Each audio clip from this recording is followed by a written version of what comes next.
schooling has been disrupted in more ways than one. And we look back today to find out and maybe showcase some of the lessons. But what is important now is to explore ways of mitigating those ensuing losses and transform the delivery of education services, knowing that it is now going to be more the norm than the exception. The Serendipity Knowledge Program is an ADB platform dedicated to identifying knowledge solutions for Sri Lanka's development challenges. And today, we look at solutions to mitigate learning losses due to those double challenges of the pandemic and economic crises. So welcome once again. We have virtual participants joining in. We're also on a very tight time schedule, so I would appreciate if all our speakers remain within their timeline. There will be a Q&A, a 20-minute Q&A eventually after the panel discussion. That Q&A will also be conducted so that we can get the most of the questions in and answers. Virtually, you can join in on the Q&A box. And while you're here, there are question slips on the table which you can use. So let's begin. And thank you very much, everyone, once again. To make our welcome remarks, joining us virtually is the Advisor of Sustainable Development and the Climate Change Department and Chief of Knowledge Management of the ADB, Susan Roth. Yeah, thank you very much. It's a great pleasure to join you here from Manila, from headquarters.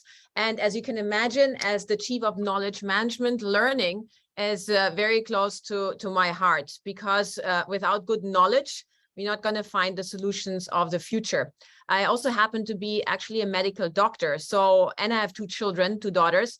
So seeing that the children have paid the heaviest price of the last 2 years as a consequence of the global pandemic crisis and all the subsequent crises that are unfolding is, in my opinion, a true drama. And actually, it's nearly a crime, if I may say.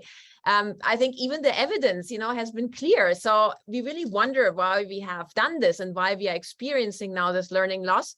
Already Professor Heckman, who received a Nobel Prize for Economics in 2000 for his research on the economic impact of education, found that there is no compensation for lost years of education at a young age.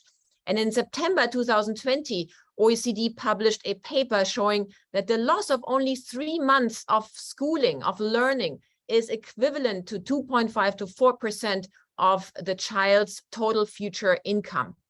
So the conversation today about these solutions for the learning losses are extremely critical. And as we just heard, especially for Sri Lanka, because only educated children will be able to build an economy that is based on knowledge and then can navigate all these future uncertainties. So we are extremely fortunate today to have a very eloquent and well-educated and reputable panel and speakers. And we are extremely fortunate to have Professor Karunanatne, the Vice Chancellor of the University of Colombo, to deliver the keynote address today. We will also hear from the Secretary to the Ministry of Education, Mr. Ranasinghe, and he will provide remarks later in the program. The panel today consists of a diverse group of experts who are joining us from various parts of the world, including the Director General of the National Institute of Education and the Vice President of Diversity Collective of Sri Lanka. Then we have Dr. Savada from the University of Tokyo. We have Dr. Krokor from the University of Helsinki and Dr. Panan from Indonesia Cyber Education Institute. I'm also very happy to welcome Mr. Kormasiri, the DG of the National Planning Agency, who works closely with ADB on the Serendipity Knowledge Program, and he will deliver the closing remarks. We'll also hear from Albert Park, our Chief Economist, and he will provide opening remarks on behalf of ADB. And we'll hear from Bajesh Pant, our Chief of the Education Sector Group, who will deliver remarks. My colleagues Ria Molato and Ryataro Hayashi will share some of ADB's work on the subject. And of course, I welcome all the participants from government, private sector, and from ADB who are participating today, both in person and virtually. And I think what you can see with this group of experts and speakers that are coming together, we need multidisciplinary solutions to these very big problems. We have to think outside the box, we have to innovate, and we have to be very, very serious about this challenge. And so with that, I'm handing over now to our opening remark. Thank you very much, Ms. Roth. Like she mentioned, the learning losses cannot be quantified at this point of time. It's losses that have now gone, but we have to try and mitigate some of those that we have lost. Mr. Albert Park, Chief Economist and Director General, Economic Research and Regional Cooperation Department of the ADB, will be making opening remarks and joining us virtually. Thank you very much, and it's a great pleasure to be here at such an important event.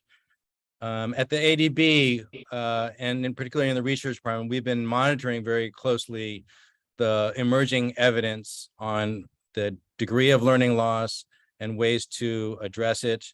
And I think right now it's very convincing evidence from many parts of the world, unfortunately, mostly in developed countries around the world, that learning losses have been quite substantial. And as is mentioned, this has really severe consequences that could create a lost generation of children with very diminished future economic potential, productivity potential, of course, with broader economic implications for developing economies. We also know that evidence is also accumulating on how different countries, different systems, and different experimenters have been trying to devise different methods to address the learning loss. At the ADB, we have been working hard to support research on learning loss, both in terms of measuring learning loss in different countries, but also trying to understand what factors, household, community, school factors have led to greater learning losses and which have tended to be more protective. And finally, to provide evidence on what solutions will be most effective in mitigating the learning losses that have occurred. And we have quite an active program of research projects that we are trying to support.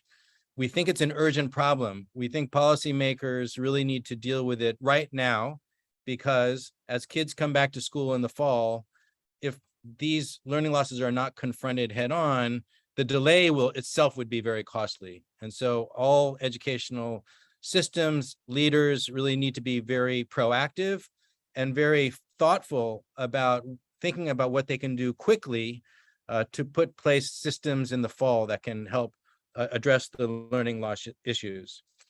My colleague, Ria, will present some of these findings later.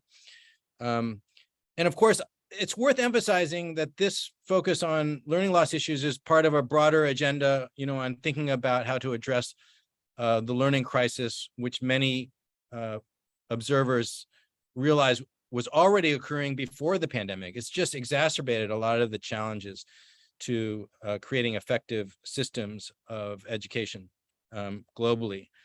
I also want to really thank and congratulate the participants of this event, because I have heard both from colleagues at the ADB and also specialists on learning loss at the World Bank that in fact many countries are not paying sufficient attention to this issue, that in a time of great challenge due to the pandemic, with a lot of fiscal budgets very strained to mobilize resources for very critical development needs, many, I think governments feel that it's hard to find extra resources to tackle the learning loss problem. There's also a sense that the learning loss problem will work itself out somehow over the longer run. And, we need to focus directly on the economic activity first for recovery. And there's also a concern that by shining too bright a light on learning loss issues in a given country, it may somehow be embarrassing for that country, or suggest that there's some lack of performance of the existing educational systems. Those are all challenges, but I think they're really not the right way to think about it. The right way to think about it is that this is an urgent issue. It's clear that the issue exists. The evidence is very strong, and it requires I think significant government attention. So I'm very gratified to see high-level government officials from Sri Lanka participating in this forum and recognize the importance of this issue. I think it's very much to their credit. So thank you very much, and I'm looking forward to learning much more during the discussion today. Thank you very much, Mr. Park. That's the landscape for our discussion and debate today. I would now like to invite our keynote speaker, the Vice Chancellor of the University of Colombo, Professor H.D. Karunaratne.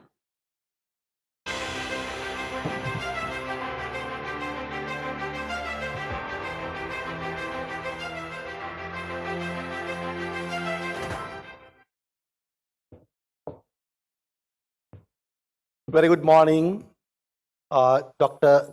Keng Chen, country representative of ADB in Sri Lanka, Sri Lankan Mission, chief economists from ADB, distinguished invited economists from different parts of the world, particularly Professor Savada from University of Tokyo. Other invitees, Mr. Nihal Ranasinghe, Secretary to the Education Ministry of Sri Lanka, and Dr. Kumara Singha, Dr. Sunil Jayanta Navaratna. We have distinguished invitees today from various universities. It is my great pleasure and happy to deliver this keynote speech today, Solutions to Mitigate Learning Losses Due to COVID-19 Pandemic and Economic Crisis.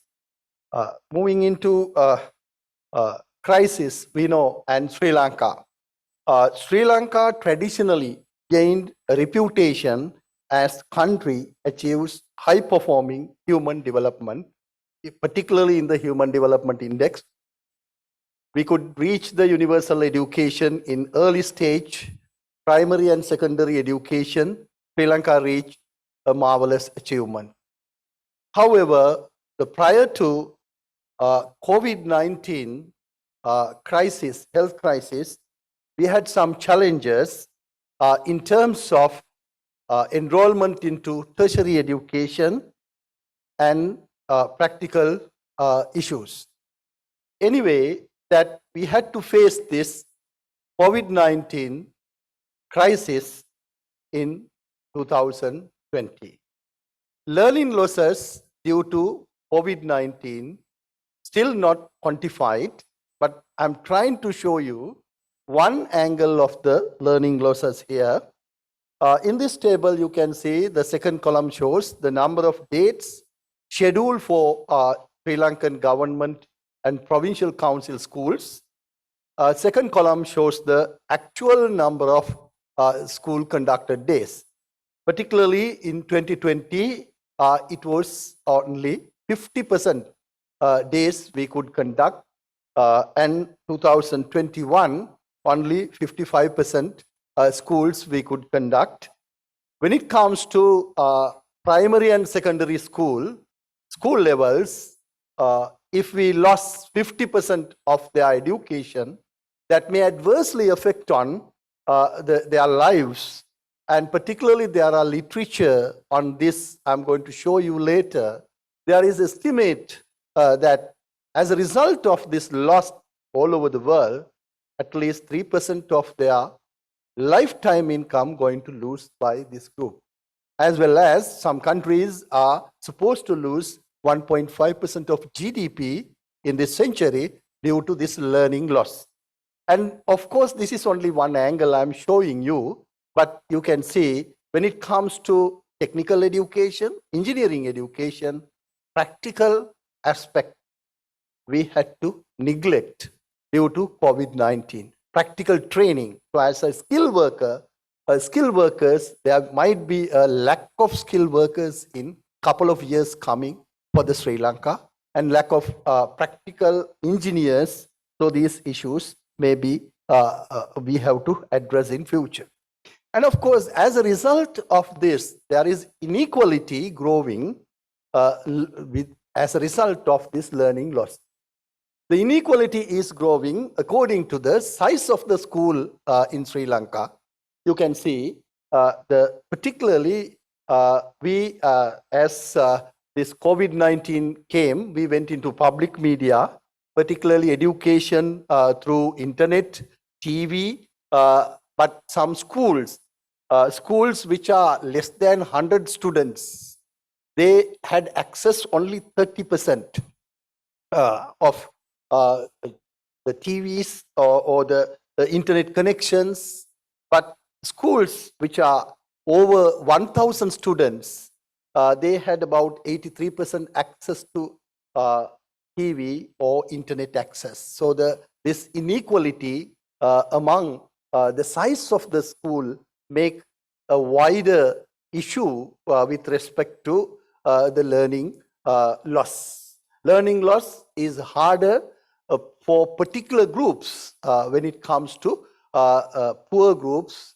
poverty related areas. So we know that pandemic, however, had a silver lining as well.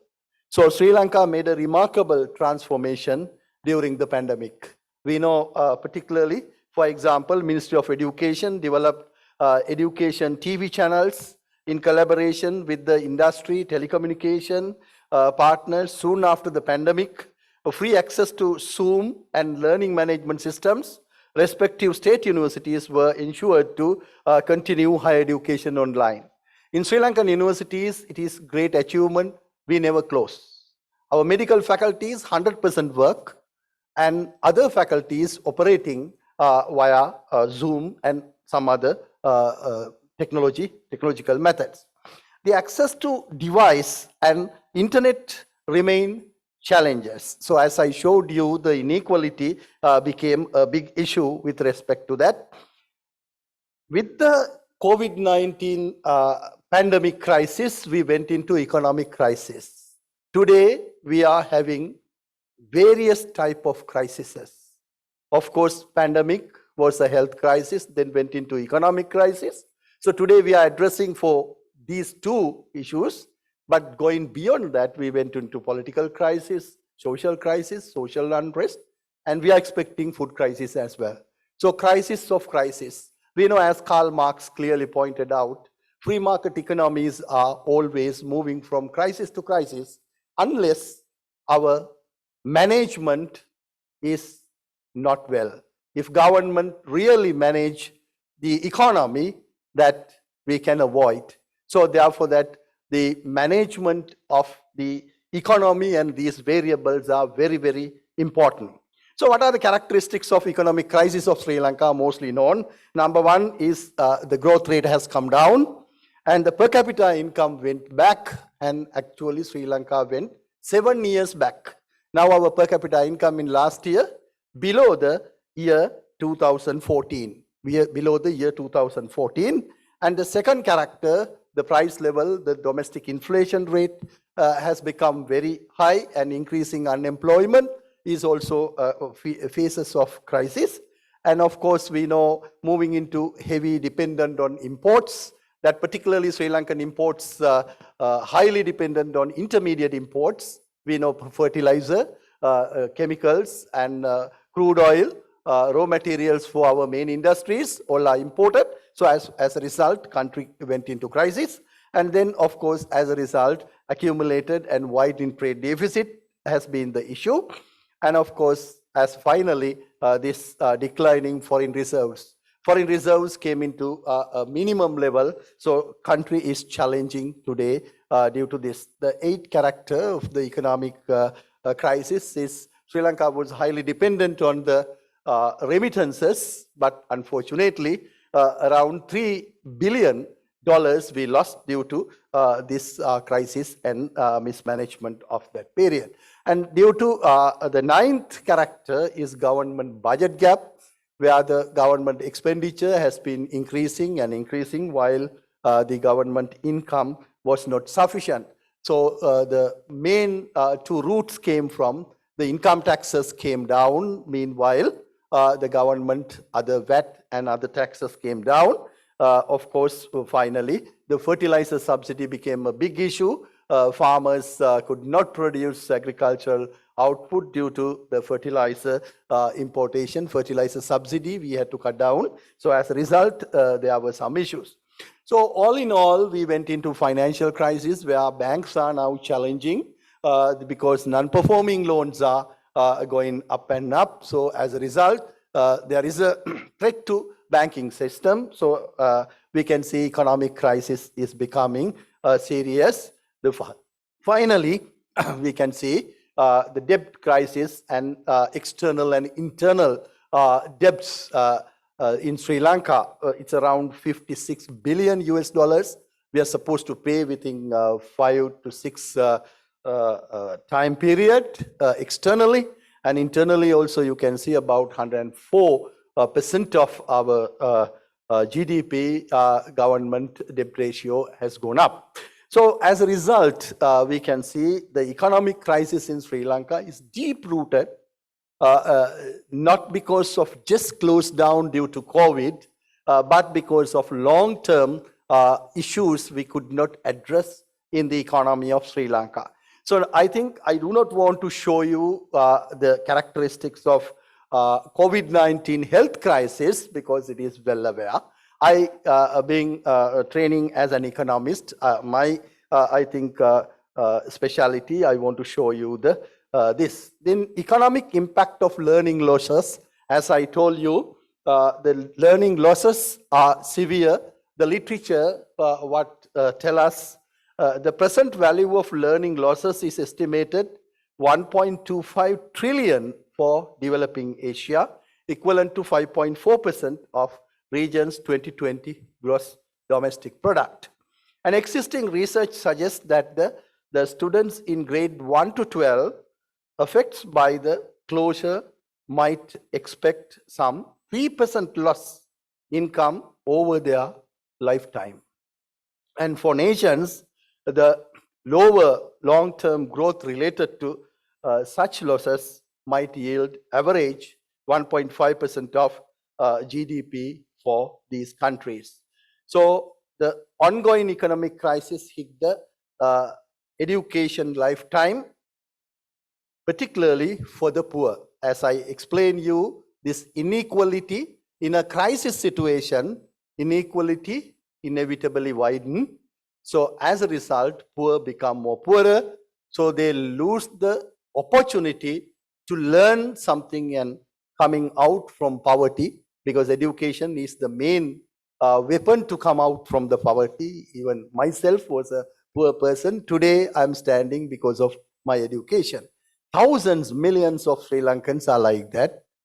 We benefited from the free education up to this level, but the challenging period is that all the time the free education favored for higher education only 1/3, less than 1/3 of the people could enter into the higher education, but 2/3 we lost because of free education policies. They could not enter into the higher education. So that Sri Lanka needs to reimagine the education system to come up with new solutions. How can we come up with new solutions? Education system can deliver social protection services, and the state-led education system, however, needs to revisit under the tight fiscal space. Now, as university managers, CEOs, vice chancellors, we have to struggle. The government has cut down the expenses, but universities are now running with the effort of the generated funds, earning funds, and inviting research projects. So like the developed countries, we also have to adapt, going beyond from the free education system. And mindset needs to change in managing education policy and system. So this is the most important thing for Sri Lankan. I think I've seen that Dr. Sunil Jayantanavaratna has been spoken this long ago about the mindset changing in Sri Lankan education system. We need that. We have to understand that how the other countries are moving into a new world and how they face and how we change these things. I appreciate ADB jointly organizing this Serendipity Knowledge Program event with the University of Colombo and look forward to discussing solutions. University of Colombo is open to all the international community to work hand in hand. The research and survey evidence generated by the ADB will be useful for policy making. Further academic research to discuss measures for mitigating learning losses in this critical juncture. I'm honored that the School of Computer Science, particularly University of Colombo, School of Computer Science, former director, Professor Hewagamage, who initiated this relationship on behalf of the University of Colombo, and particularly ADB efforts to produce the first Serendipity Knowledge Program here today. ADB funded programs and projects such as the ongoing secondary education sector improvement programs and skills sector enhancement programs, and science and technology human resource development projects would be instrumental not only to provide US dollar inflow, but also to much needed education sector reform during this crisis. And particularly we know STEM education is expanding all over the world, particularly South Asia. So I believe that the Sri Lankan universities also much benefited with the Asian Development Bank. We would like to cooperate more and go with the ADB hand in hand. Thank you very much.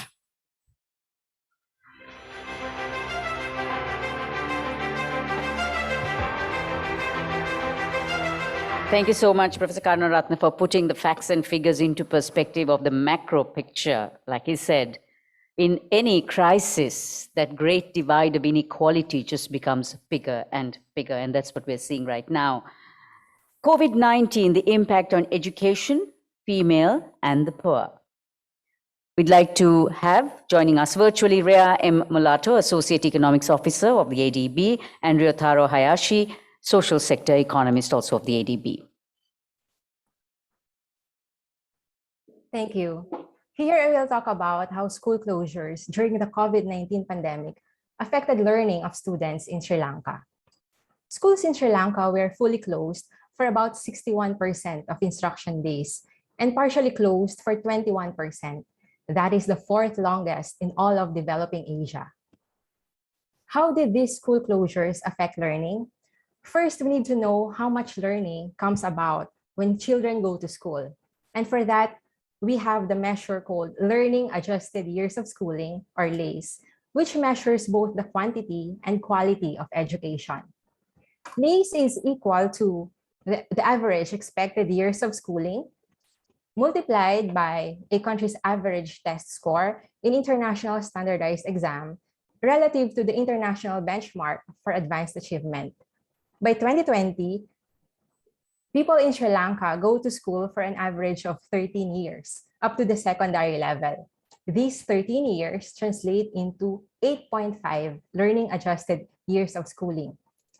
When schools are closed, we can expect that the expected years of schooling will be reduced because children go to school for less time.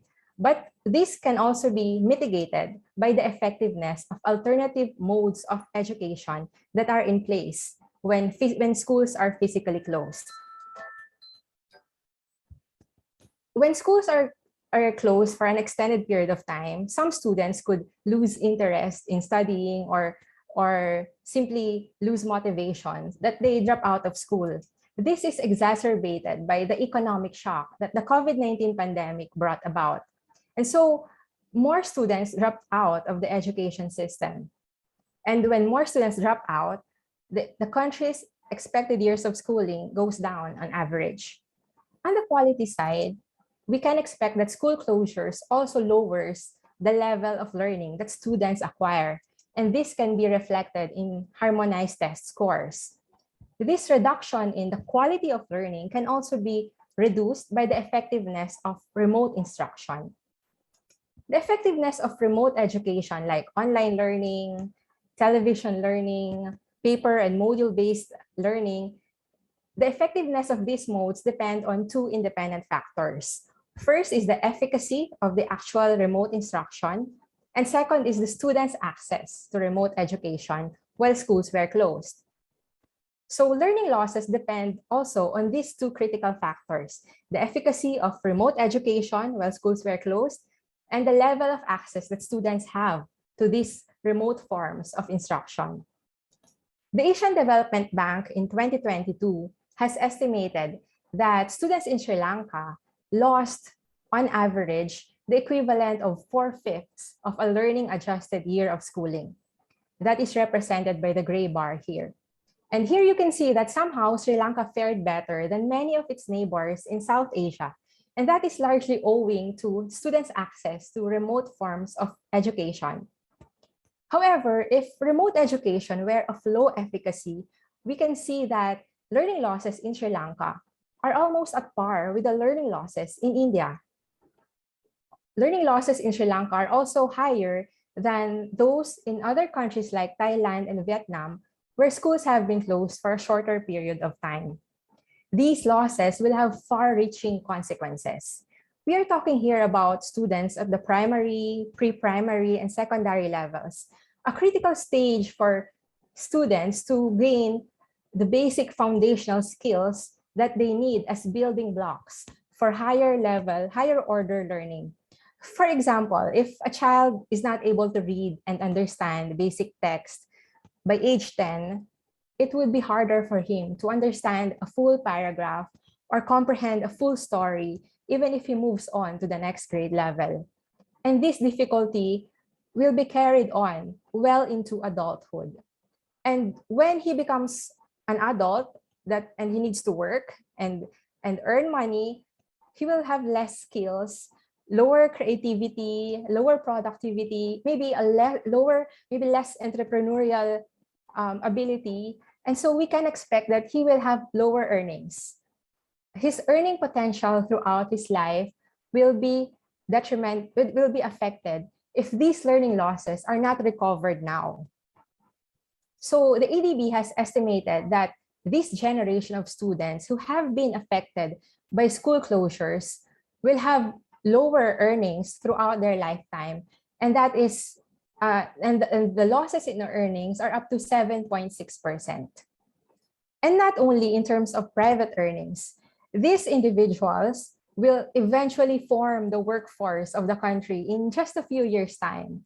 So this generation will form the next leaders, the next ministers, the next CEOs. And if they have less skills and lower productivity, less creativity, then we can expect that the economy will be less vibrant just a few years down the road.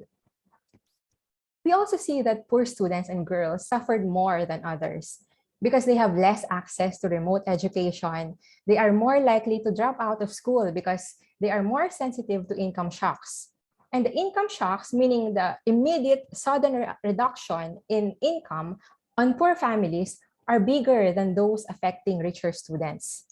So the ADB has estimated that the poorest quintile of students incurred 57% more learning loss than the richest quintile in Sri Lanka. These losses will translate into losses in future earnings that are 55% higher for the poorest than for the richest students. And here you can see that inequality will grow bigger simply as a result of the learning losses that students incurred during the pandemic. We also see that girls incurred 6% more learning loss than boys, also driving inequality between girls and boys. So we are now at a critical juncture for this generation of students. The decision now is up to us whether on how we will recover these learning losses and prevent damage that the children could carry throughout their lives. Fortunately for us, there are strategies that have already been proven effective in improving children's learning outcomes and accelerating the rate at which students make progress in school. So the first step that's really important is to measure the level of learning where students are at right now. This will inform teachers about what students have learned or didn't learn while schools were closed. And this will inform teachers about where they need to restart the lesson and how to teach students better. And once we know the actual level of learning where students are at, then we can teach them at that right level. We can pick up where they left off. And this approach has been proven time and again as very effective for every student at all levels of competency, whether they are at the top, bottom, or middle of the learning distribution. And there are several ways to do that.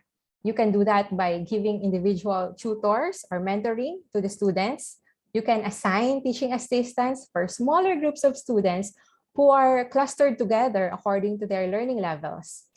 You can simply regroup students according to their abilities, or you may use software that allows for computer-assisted learning, which tailors instruction according to the students' levels. We know that this task of recovering learning losses is urgent, it's immediate, and we have a small window of opportunity to do that. And to be able to carry it out, it may be necessary to consolidate the curriculum and prioritize the foundational skills, which are essential building blocks for later learning.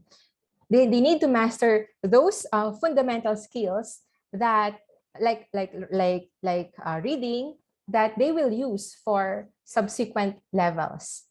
And for that, teachers need to be trained regularly, continuously, and the training needs to be specific to the new form of instruction.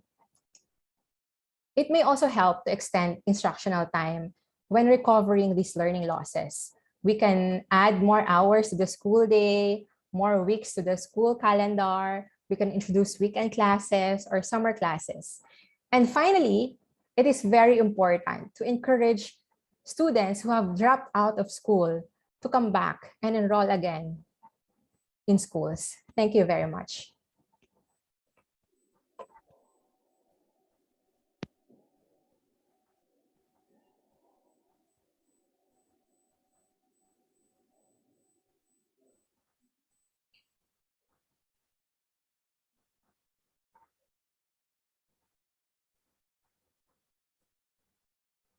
So can I start my presentation?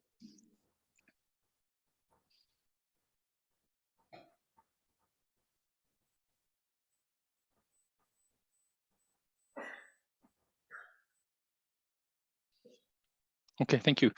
Thank you for giving me an opportunity to present COVID-19 impact on technical and vocational education and training, TVET, and online higher education. My name is Ryotaro Hayashi. I'm working for Asian Development Bank as a social sector economist. Leah just shared her findings on cost of COVID-19 school closures using macro education figures across the countries. But let me share impact on TVET and higher education using more nuanced data in Sri Lanka. Please go to the next step. ADB is financing secondary education, TVET, and higher education project and programs in Sri Lanka, and had an opportunity to generate primary data in collaboration with different stakeholders, different stakeholders for monitoring progress and evaluating achievements. While we do use and respect government statistics, such as labor force survey, today's presentation uses mix of 3 different primary data we have collected. First, I take advantage of real-time data on labor demand and Zoom provided by topjobs.lk and Lanka Education and Research Network called LEARN. Second, ADB and Center for Poverty Analysis, CEPA, conducted tracer study of TVET graduates before and after the pandemic. Third, soon after the pandemic, the Presidential Task Force on Education Affairs requested ADB to conduct online surveys on TVET and higher education in collaboration with Ministry of Education and University Grants Commission. Next slide, please. Yeah, let me begin with topjobs.lk data. This is an index of online job posting where the number of online job posting in January 2019 before the pandemic is considered as 100. This index shows time trend of labor demand from January 2019 to end of May 2022. The red line describes overall online job posting trend, and I include similar index by key industries such as IT in black line, tourism and hospitality in blue line, engineering in yellow line, and agriculture in green line. As you can see, number of online job posting reduced significantly in March 2020 when COVID-19 pandemic was declared. Since then, labor demand has been disrupted due to the waves of COVID-19 cases in Sri Lanka. The number of new COVID-19 positive cases became small in April and May 2022, but the index shows that labor demand for the last 2 months became weaker than pre-pandemic 2019 level due to the economic crisis. It is clear that all industries are affected. but labor demand in IT industries seems to be relatively resilient. Agriculture also shows resilience during the initial phase of pandemic, but it is below overall average during the recent economic crisis. Labor demand in engineering is shrinking these days, but tourism and hospitality industries are the hardest hit. Next slide, please. The disruptions in labor demand due to COVID-19 and economic crisis have direct consequences on labor supply side. Combined with 3 waves of tracer studies and online survey in 2020, let me point out 3 major findings on Tibet. First and foremost, it is clear that tourism and hospitality course graduates found it very difficult to get jobs. Some Tibet graduates who were laid off started their own business, but median income of self-employed Tibet graduates saw a 40% decrease in November 2020 compared with pre-pandemic period. Second, COVID-19 deprived the opportunities to get practical training because they are hard to implement through online. Some courses such as IT could continue online practical sessions, but many practical courses in Tibet were significantly disrupted.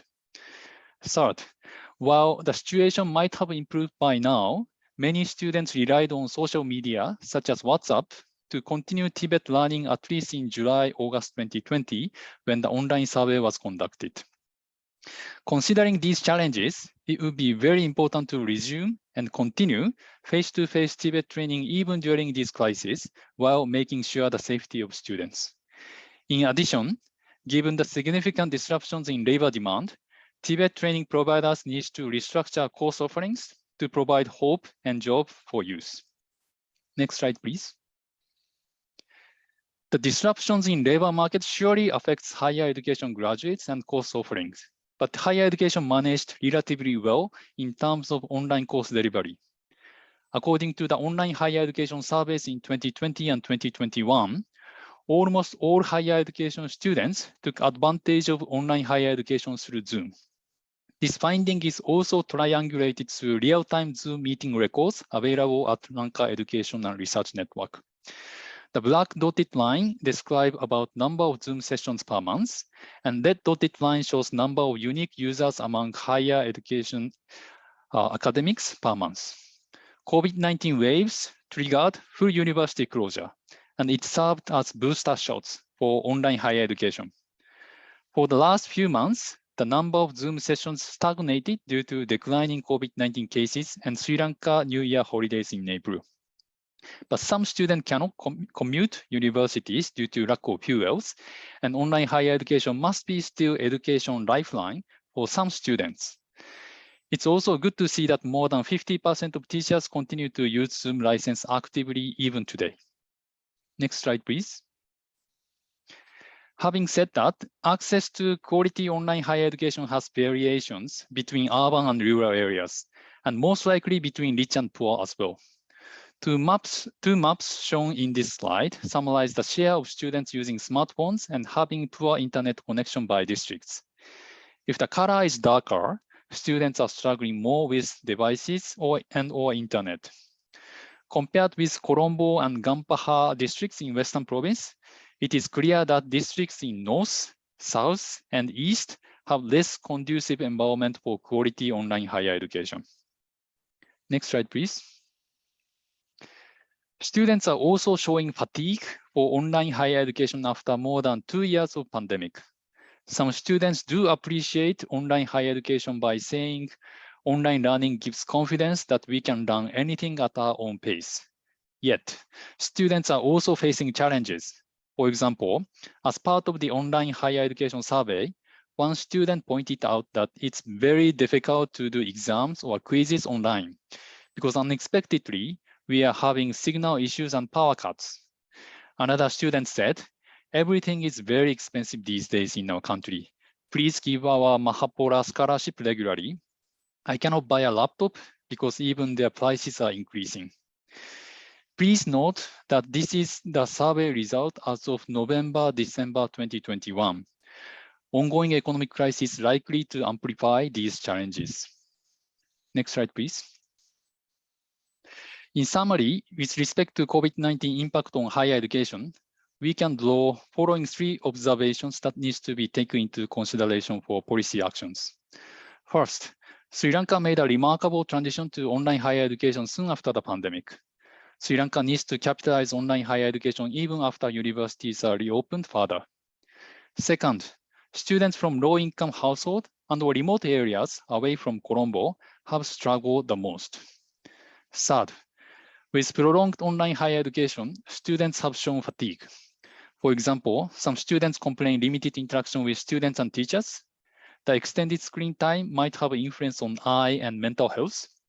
The academic staff needs to revisit the volume of online assignments that students need to go through so that online higher education or blended learning can continue sustainably. Next slide, please. Yeah, that's all from my end, and thank you for your attention. This is just a few salient parts of the ADB brief findings, and please feel free to look into further details through the ADB brief website. I look forward to hearing more about possible solutions in the next panel discussion session against these challenges. Sabi, over to you. Thank you. Thank you, Ritaro, and also thank you to Ray Amalato for giving us a full landscape of what the primary, secondary, and higher education picture looks like with the learning losses. And of course, eventually we will find that it does translate to earning losses as well.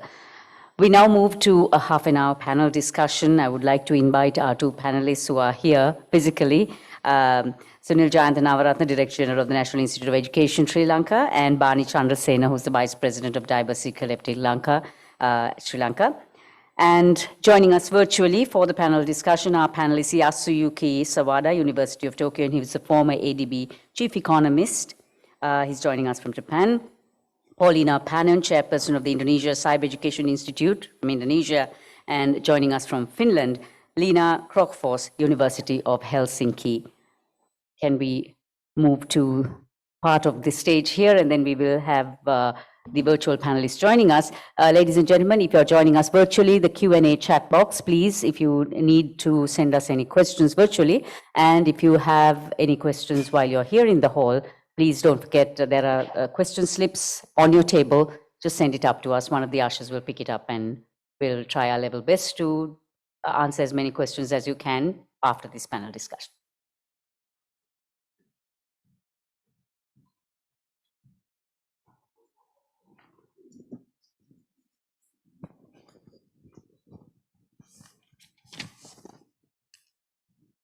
So welcome both of you, and to our three panelists joining us virtually as well. I'd like to first ask Dr. Yasuyuki Sawada a question.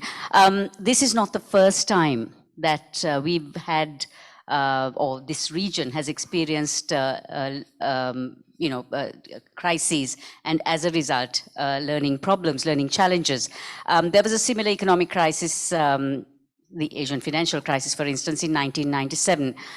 What kind of policies were put in place, and what actually happened, firstly, to the students' learning process when that crisis happened, and what policy lessons can we learn when addressing those learning losses? Yeah, thank you, Sadi. Can you hear me? Yeah. Okay. Yes, we can. Yes. Thanks a lot for having me this very, very important and timely event. I'd like to congratulate ADB and government Sri Lanka as well as organizers. And unfortunately, my laptop video refused to work, so I'm using my iPhone for virtual participation. But in any case, this is a very important point, and I put up a couple of slides to see what's the lessons, what are the set of lessons we can learn from the previous economic crisis. Actually, in addition to learning losses due to school closure, already Ria and Ryotaro really nicely share with us. The kind of double burden and second burden is the economic crisis, which basically cut the real income as well as the credit availability of families. So, double burden, I listed left and right. I put some numbers from existing studies. As you can see from the right box, during the Asian financial crisis, 97, 98, Particularly, there are two numbers I put here from Indonesia and Korea. Basically, education expenditure, real expenditure, dropped really sharply within 1 year horizon. Indonesia, there are some data from Indonesia Family Life Survey showing almost 50% cut in real expenditure in education and health. And Korea, 20% real value, 20% cut in education expenditure. So education expenditure basically covers the not only cost of tuition and fees at schools, but also uniforms, transportation costs for going to school, and cost of materials required at school. So these are basically an indispensable prerequisite to continue schooling and also learning. Actually, evidence from Indonesia shows this drop is more pronounced among the poorest segments of society and poorest group. And also Indonesian data showing this generated a long-lasting impact. Education demand drop due to transient poverty really continued long-lasting effects on school progression and learning. On top of this, I'd like to point out another issue of a particular dimension of a financial crisis. Education and broadly speaking, a human capital investment. This is a long gestation investment, and also involving risk, uncertainty, irreversibility. So basically, families and individuals, you need some type of resources you can keep and invest first, and then you can gain later. So broader sense, credit accessibility play a key role, but by nature, economic crisis and financial crisis really reinforce borrowing constraint due to a credit crunch. Actually, left figure shows my own study of Korean financial crisis in 97, 98, showing that financial crisis really reinforce binding borrowing constraint, especially among the poor group. So presumably this is an element behind the expenditure, sharp expenditure cut on education. And again, this would lead to a long-lasting impacts. So I think keeping demand or supporting demand and supporting families to continue to send kids to school and continue learning. I think that demand side intervention play a key role on top of other type of innovation and supply side support highlighted by Ria and Ryotaro. So I'd like to stop here. Thank you. Thank you very much. Thank you, Dr. Savada. Given what you've just said, let me move to Dr. Krokfors, just asking her, while yes, we know that Finland is well known for high educational achievement, but you have also worked, Dr. Krokfors, with Sri Lanka on the ADB-funded secondary education sector improvement program.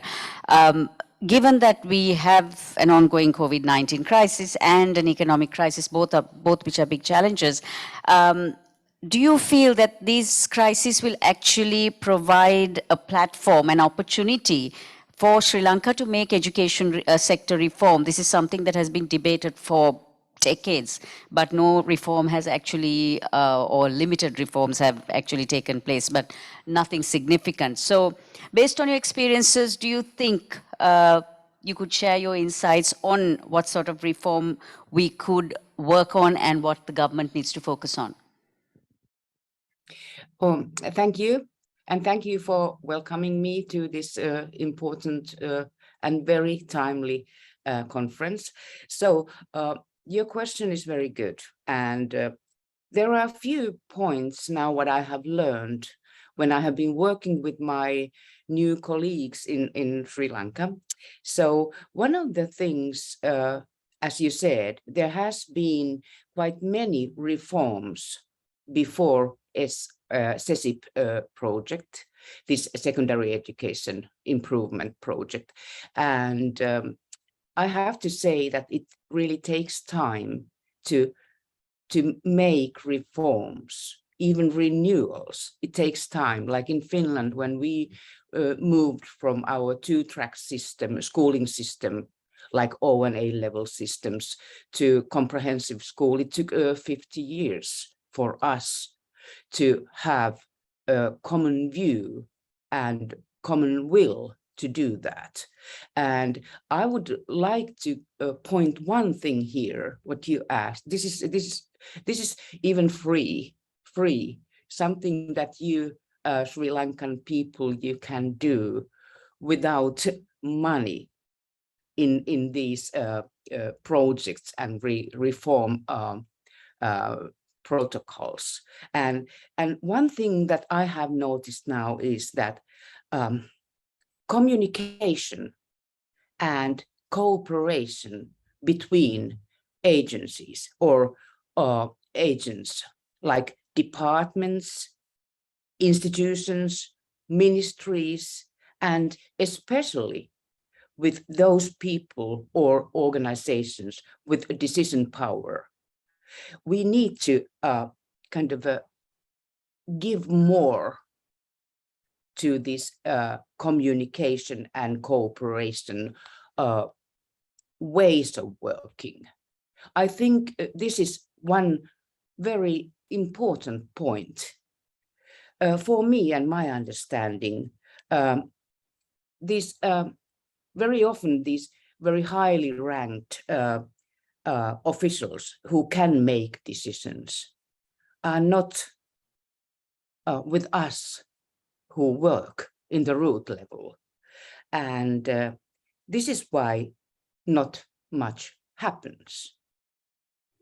There seems not to be a common, well, I don't know, but it seems that there is not a common will for the reform. I mean, the system of education and the political power, I don't know how much we discuss with these different levels of actors. And these cooperation and communication possibilities would be very, very important and free for all of us. Thanks.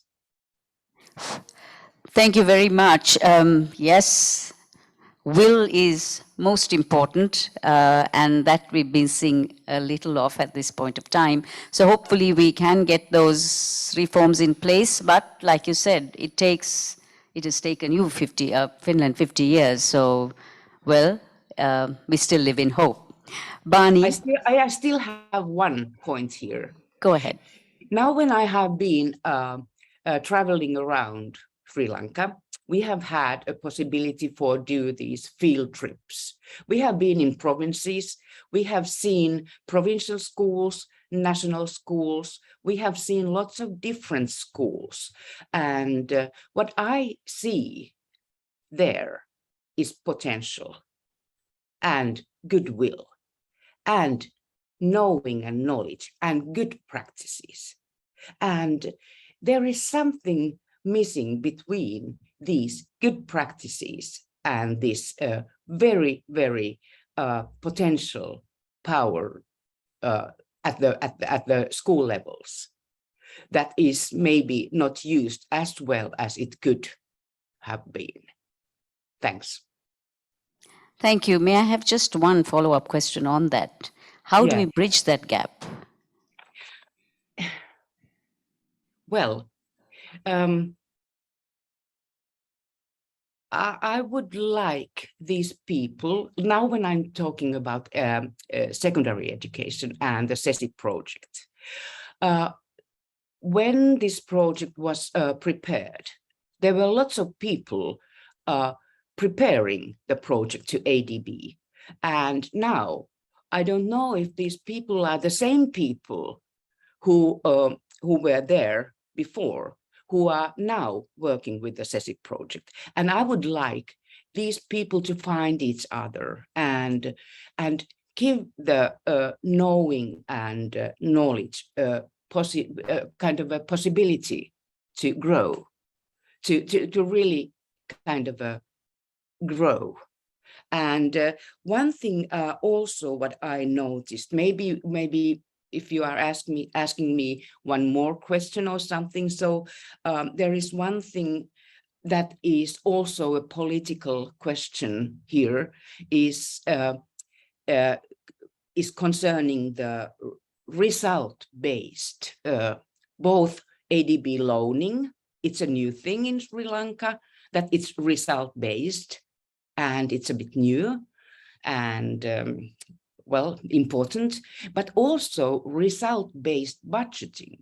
That's not happening there. So I see places where they really do have innovative, creative decisions made for these losses and poor schools really working hard with poor households. But it doesn't, we can't see it anywhere. So result-based budgeting would be one thing, to give money to those who have solved problems. Thanks. Thank you very much, Dr. Barney, you've been in human development now, working in multiple industries, apparel, IT, banking, would be three I can count on. Now, given those experiences that you have had with dealing with people, especially those who come out of the system, how do you think we can actually mitigate the impact of student learning losses in this country? So I'm actually going to go back before the pandemic, because in the last 20 years, like you said, human resource recruiting has been, the living blood of what I've been doing. And what we've realized, and listening to some of the conversations also, is I find Asia and especially Sri Lanka, we focus on certification quite a bit. And I find that has not helped enough, and that has not proven useful enough when it comes to contributing in the workplace. So what we have been doing in the industries, in every industry I've been in, is we actually start tapping into these education institutes and start parallelly bringing in elements that we believe should be in the education system, which has not been prioritized. So for example, practical learning. And I find with the world of certification, we are still going down the routes of theory and not enough in how you can actually help these students apply what they're learning, test what they're learning. Last 10 years I've been in the IT industry, and we've worked closely with the system, with the education system, but we've realized, to everything what the other panelists said, it's not been possible to change it. So we've actually started creating our own solutions. And I do find the higher education and Ministry of Education coming to these solutions as potential ways to do it. So it is online. So in one sense, there is accessibility because it's online, but that also brings the issues that were highlighted about devices and connectivity. But we've done in the last, I'm going to say 2 years, through COVID and up to now, we've actually told ourselves we're not stopping. COVID, remote, we're not going to slow down, we're going to continue to try. And I'm happy to say that in our samples that we have done, even through COVID, we have been able to get that practical learning into these kids, and results where almost 100 in the last 1 year have been hired in the industry. I noticed this IT industry is still recruiting, and we are under pressure to try and continue to find those practical solutions, because like most industries, but I'm going to say more in IT, we need practical solutions. We need innovation. We do need theory and practice coming together. And I understand Zoom, remote learning can cause difficulties, but if there is a will, we have proof that teachers have, turned it around and actually made it happen. And these were teachers we picked for what we call face-to-face learning. When COVID hit, we couldn't use that. But the same teachers, with efforts from us, with their own ingenuity, we have been able to get, I'm not going to say 100%, I don't think we can ever replace face-to-face learning online, but I'm going to say 70-80%. And I think the results are there in jobs. So it is possible. But I also would like to make one other point, because through Diversity Collective, one of the things we've been doing over the last 3 years is actually going to different parts of Sri Lanka, talking to ICT teachers, talking to them about how we can try to help them be more effective. And I was, well, abruptly stopped by these teachers. These are rural teachers, these are not Colombo teachers, who actually asked for one thing: if I could make a difference, is like, we know what you're talking about. We know it's practical. Pedagogy is important. We know it's not just the first, second, it's not the rank, it's the practical. But between the political system and the parents getting involved, because of the Z-scores, because of the fact that you are looking at the scores of who get into universities, not the fact that we pass everybody, we are pushed to not focus on what we believe is the right way of teaching. So I loved the solution Lena gave. Why not also a solution where teachers and schools are held accountable on how many pass, not how many get to 1 and 2? Because you want everybody to get through the system, right? Because the learning has to be more practical, and it has to be everybody, nobody left behind. And I find if we can bring that into the system, that might help. And that is what we are practicing in the workplace. I mean, what we have focused from the day I've joined the workplace in HR is unlearning some of the things they learn in education and bringing in practical learnings from adaptability, resilience, emotional intelligence to these students, because that's what they require to succeed in life, succeed in their careers. Why we haven't found that balance in our education system, I think is what is the need of the hour. And maybe this is a blessing in disguise, because it's rehaul is needed, in my humble opinion.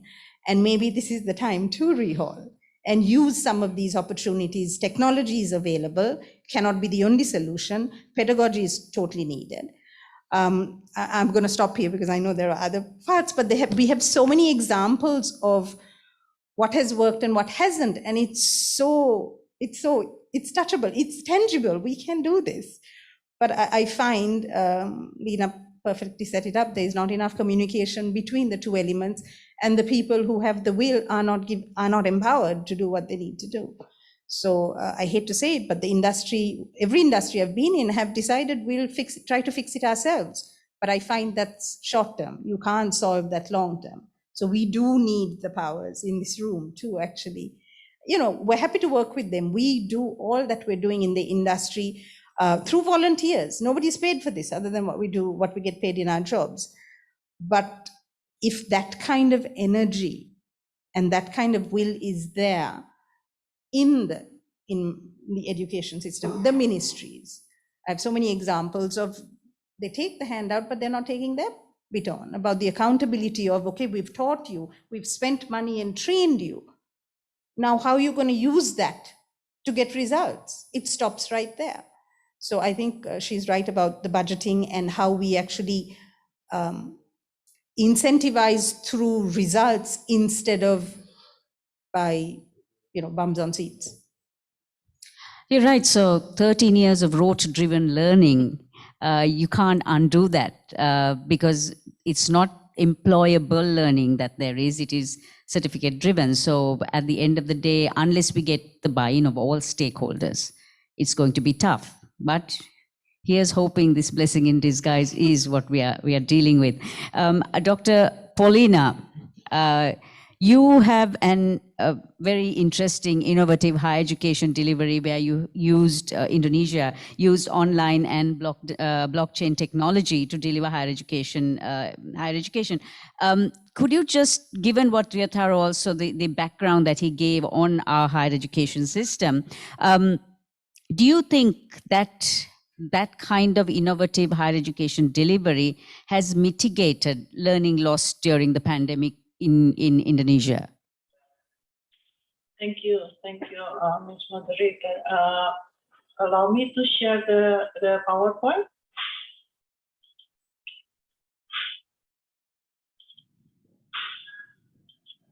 Can you see? Okay, here's the situation in Indonesia. So before the pandemic, actually, the government has already into the digital transformation in higher education. However, only top tier higher education institution, 20% of them were answering to the government and try to develop and using e-learning or blended mode for about 20 to 30% of their courses. And then during the pandemic, suddenly 1 month after the pandemic is declared, 90% of the higher education institution, which is 4,700 institutions, suddenly go into online learning, doing the digital transformation. So this is the policy that is being deployed at that time. We have only 5% of the 100% learning process, which can be allowed to be in the form of small group instruction, meeting face-to-face in the school or in campus. So only 25%. And then during the pandemic, we experienced that only 60 to 80% students returning, doing the re-registration, although they are studying at far, and then 76% lecturers and 46% students experiencing online learning without any preparation, without any any skills and facilitation. And then they are using Google online learning platform, Moodle, Microsoft Teams, and Zoom especially. And then the learning points, the learning materials include PowerPoint, MS Word, portable document, and video. And then by the end of the 1 year, 90% of lecturer and 40% of students, more than 40% of students, are willing to continue study online or blended learning. And then the 20 to 40% non-returning students, actually, what they're doing is they're flooding the Open University, because the Open University enrollment suddenly increased 20 to 40% every semester during the pandemic. And then the rest of them, what actually they're doing while they are not really studying, what they do is they do work actually, because e-commerce is suddenly booming, and they take part of being in e-commerce business. So that's what happened. And then just prior to the pandemic, actually, the government has already issued what we call the MBKM, Merdeka Belajar Kampus Merdeka, or freely translated into Freedom Learning and Freedom Campus, where students are allowed to take 20 credits from other study program in the university, or 40 credits from other universities, including foreign universities. So this actually allowed 60 credit hours for students to be outside of their university, and then three semesters outside of their university. So that policy is really helping the higher education situation a lot. And while they are outside of the university, they can take 40 credits from other institutions. That's where ICE Institute coming in, actually. They can do independent study through ICE Institute. They can do students exchange virtually through ICE Institute, and they can also take micro-credentials programs through ICE Institute. And ICE Institute have about 1,420 courses from EDX network, and then 60 courses from Swetang X network. And our consortium has about right now 400 courses. So we were lucky, so that we are based on the policy, we are supported by the policy. We offer to all higher education community during the pandemic, especially unbundled, shared, certified, and quality courses. And We offered also virtual student exchange with digital credentialings and also offer flexi learning. We were just new. It was a year ago we officiated, so now is the second semester going on. And these are our collection, and these are our students. For the first semester, we got 3,800 students enrolling in various courses. And for the second semester, we have 3,254 students, but also in addition, we have the game developer micro-credential students for 672 students. So it's the students' composition is 61% female. We also recruited lecturers who wants to take part, contributing their courses to ICE Institute. And we have right now 472 lecturers, 61% are female. And the thing is that about ICE Institute right now, everybody is doing their own work, contributing to ICE Institute, but they are not paid. So everything is for free. Students can take the courses for free. Teacher can do contributing the courses also for free. We open up access to everybody in Indonesia as well as abroad. We open up also equity, hopefully, and then quality of courses. We open up each of the students to get involved in unbundled courses so that they don't need to be always bundled. We introduce a less contact online education, of course. And one thing that we are proud that our courses is being recognized and transferred across the higher education institution in Indonesia.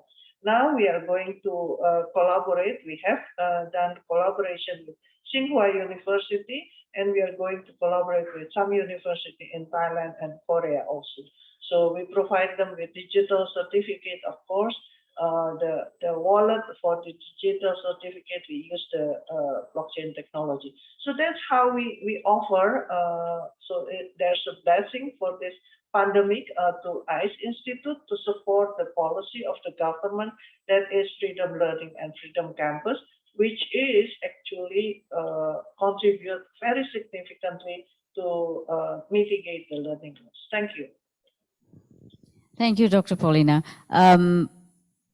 Before we close the panel discussion and move to question and answers, Dr. Navaratna, you've heard now many suggestions, ideas, recommendations on how we can make things better and hopefully recoup some of the losses in learning. What solutions do you think will fit Sri Lanka in this current context? Thank you, Savitri. Thank you, ADB, for organizing this. Thank you, Professor Karuratna, and our ADB country rep, as well as our new secretary also is here, Mr. Rana Singh. Now, Savitri, as we discussed, as she mentioned, as Veena mentioned, main problem is our system. Our present education system has been designed to produce a land phone, right? Land phone can dial only the numbers, but today we need smartphone, right? Smartphone cannot be produced with a system which has been designed to produce a land phone. That is the biggest problem. It's not the problem of the president, minister, or the system is the problem. So we have identified that problem clearly. What is the present education system? Present education system has been designed to produce 3R students, right, as UNESCO defined it. What is 3R? Reading, writing, arithmetic. The people who can read, who can write, and make figures, and maybe theoretical knowledge.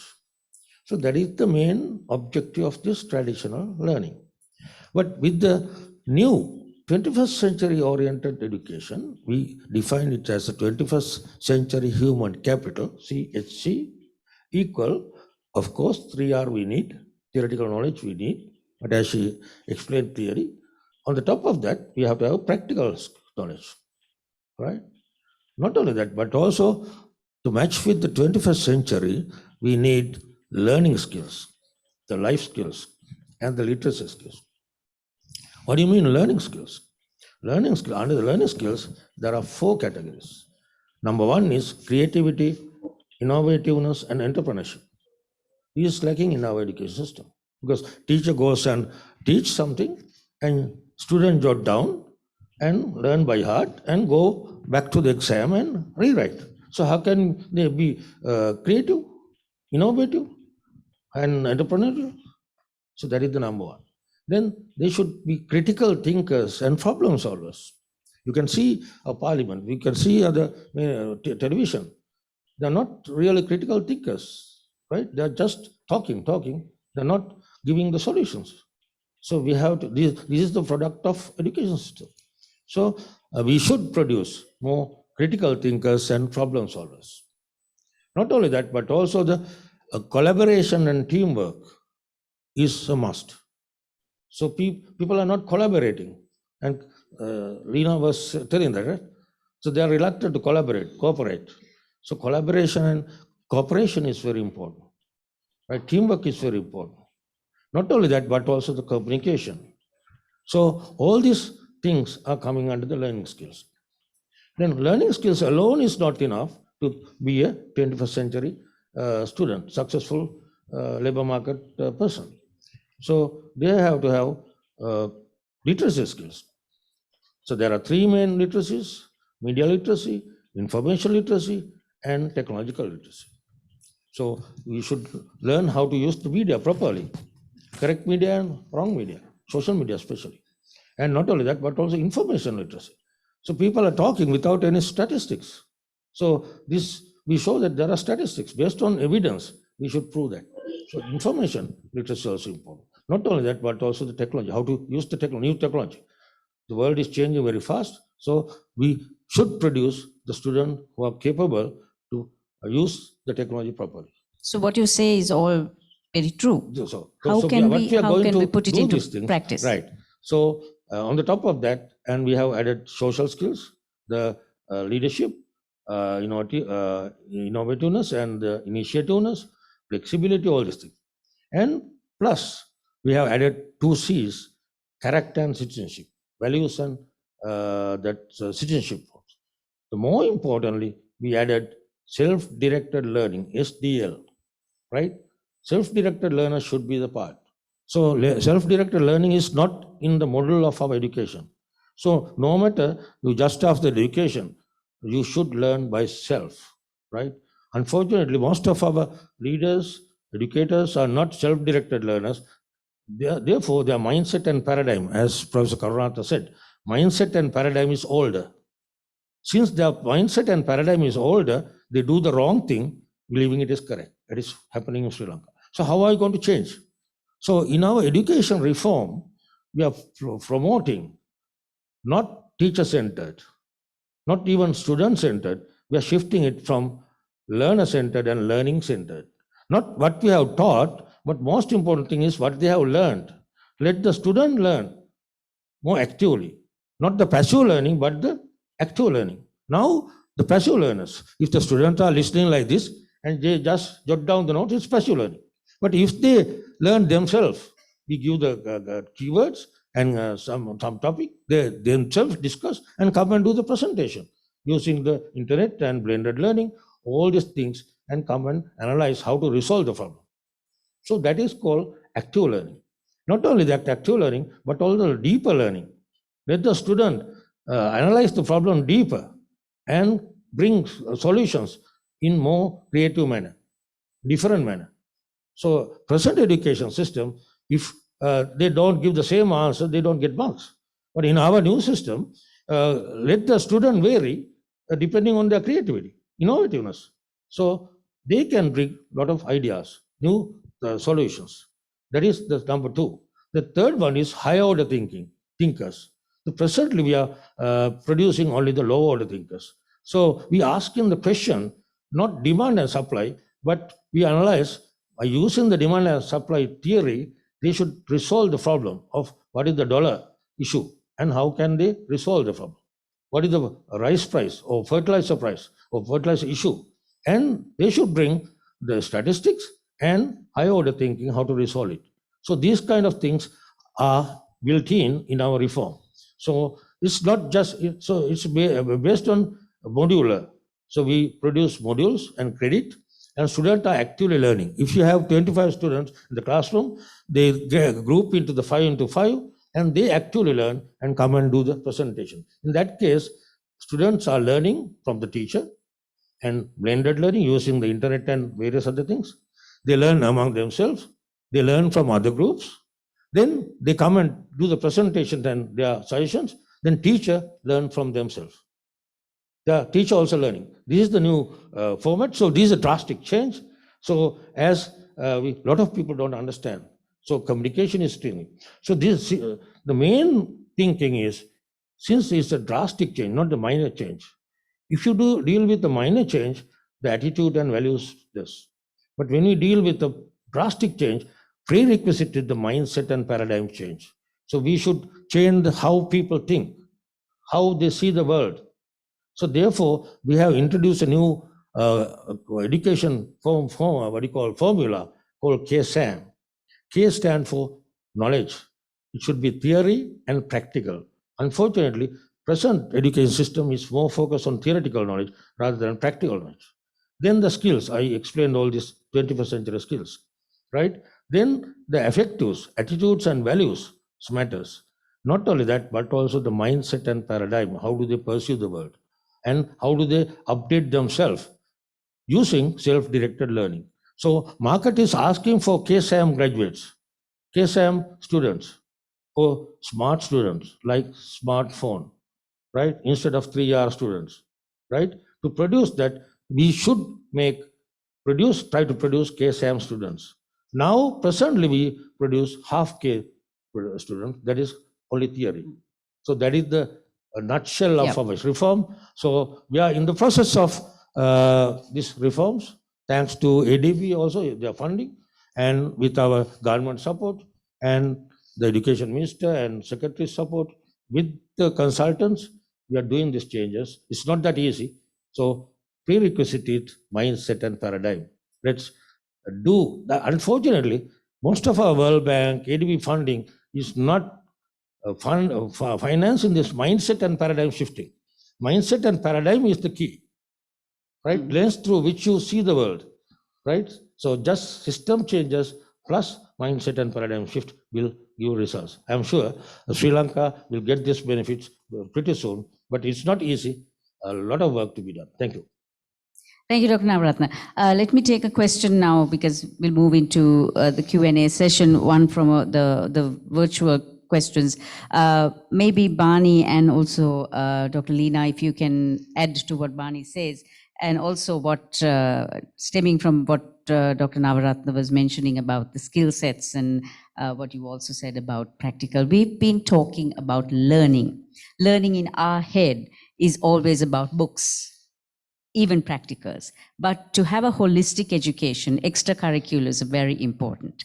Now, what are the losses to extracurriculars that actually happened during this time, and how do we rectify that? Because team spirit, even entrepreneurial spirit, all comes from those that bit of extracurriculars that everyone has to take part in. So it is harder. It is definitely harder.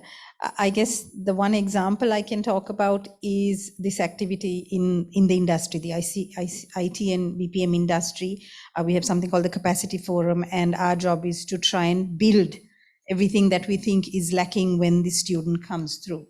There is the the graduates as well as A-levels. Now we're focusing on A-level students as well. And what we have realized is a lot of the things that was spoken about here, if the child has the confidence, they can actually overcome a lot of the things that you mentioned. And that even through online learning, through practical. So some of the examples I think that I learned, I mean, I'm not an educator. I'm an educator once they join the workforce, but maybe not at junior levels except for being a parent. It is to put the excitement and energy into the hands of the learner. So what we've been doing through our experiments through COVID is you make it assignment based. You don't make it theory based. The theory would be a little bit of learning. Even theory, thanks to technology right now, you don't have to hand over the theory in one form. It could be reading for some, it could be watching a video for some, it could be listening for some. Those kinds of varieties we have available. So using those kinds of things to make them understand. Now, I understand teamwork is a tough one, but bringing projects together, making them remote style of working on projects. Presentation, yes, important, but making sure that the whole team gets through. Now, even with the university system that we've been part of, there's a lot of project work. I agree. It's not like it hasn't happened. But what we've noticed is they're more interested in getting that presentation and who speaks well out there, not holding the whole team accountable. So things like that become, I agree, harder to measure. And I find sometimes the education system might fall into, it's easier to do an exam, get the score, pass the person, it's so much easier. But if we can change it to the whole team has to pass. If the whole team doesn't pass, you don't pass. That way you bring in teamwork. You bring in fellowship, leadership, equally important. Just because you can stand in front and talk loud does not make you a leader. You bring the whole team through. I feel it's not going to be easy. We do have to put our thinking caps on, but the industry is doing it because we have no choice. We have to survive. If that pressure is felt by the education system and they work with us, I think we can overcome. So I feel I don't have easy answers. I'm only talking from my experiences. But one other situation that I was totally disappointed with was we did a whole pedagogy change in the vocational sector that Riato was talking about. The training was amazing. It was all about getting the teachers excited. The teachers were, jumping up and down, dancing. All of that was part of how we taught the teachers. But we noticed the teachers from the senior teachers felt like, no, I can't be bothered dealing with this stuff. The junior teachers were very involved. But when you go back to the ministry and ask how you actually reward these teachers, now they've learned this, what are you going to measure them on? If you measure them on years of service versus output, I'm sure there'll be incentive for everybody to learn. But those changes never came about. So it was very disappointing. But I feel my job in whatever ways I'm involved in is to push that, because if we do not go away from years of service and more productivity and outcome-based learning, which is what we do in the industry, this is never going to change, because if not, the old system, the people who've been there the longest feel they are more empowered than the junior person who's coming up with new ideas. Innovation classic. You do need the variety, you do need the experienced person, you do need the person who's seeing it from a different lens, you do need women in there, you do need all the diversity groups when you're coming up with solutions. Do we have those kinds of mixers when we are coming up with solutions? When the brainstorming is happening, who's sitting in the room? Most often, that's not what I have seen. Most often in most of those events, I'm the only woman in any of those events. I mean, I'm just talking of that as just an example, and Diversity Collective is about trying to get women involved, because contribution and point of view is so important in trying to get the right outcomes. So I think it's possible, but we do definitely need to take off the hat we've been wearing all this time, put it aside, and kind of, flip it on its head. I hope I answered your question. Yeah, I think the hat needs to be thrown in the garbage. But Dr. Lena and Dr. Savada, maybe you can give us some of your insights on this. How can private sector resources be mobilized to help mitigate learning losses?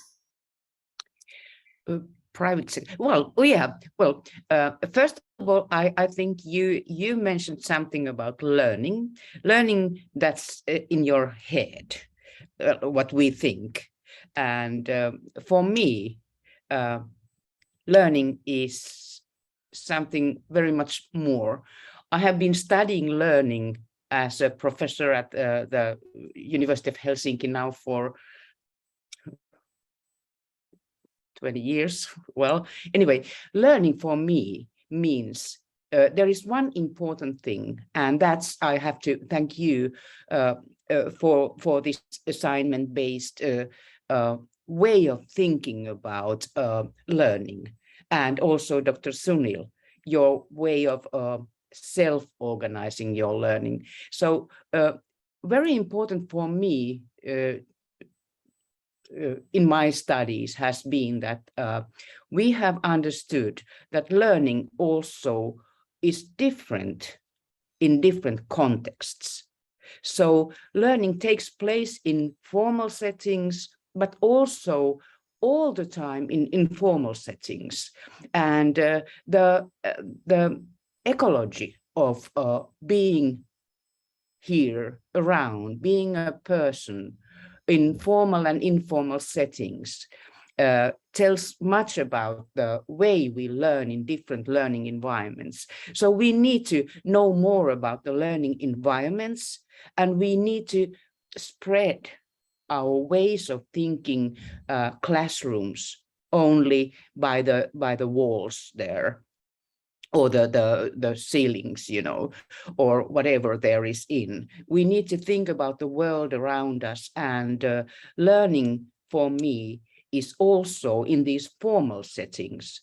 It's very much curriculum theory and curriculum thinking, and we can't change curriculum in Sri Lanka if we don't change the settings of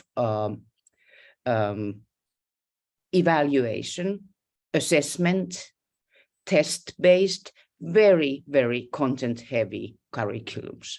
We need to have change there if we want to change the learning to assignment-based, and even use these ICT possibilities, because face-to-face learning is important, but hybrid learning is something that we are very interested now in Finland. We kind of mixed all the time, hybrid ICT, self-oriented learning settings, achievement-based learning groups with face-to-face, and teachers' role has changed.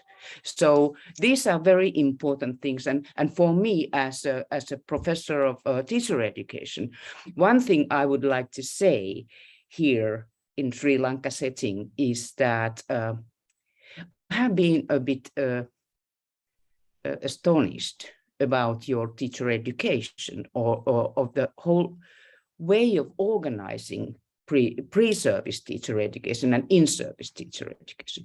All these problems with in-service teacher education, I think the roots are there, that there is not a well-organized university-based pre-service learning teacher education, actually almost at all.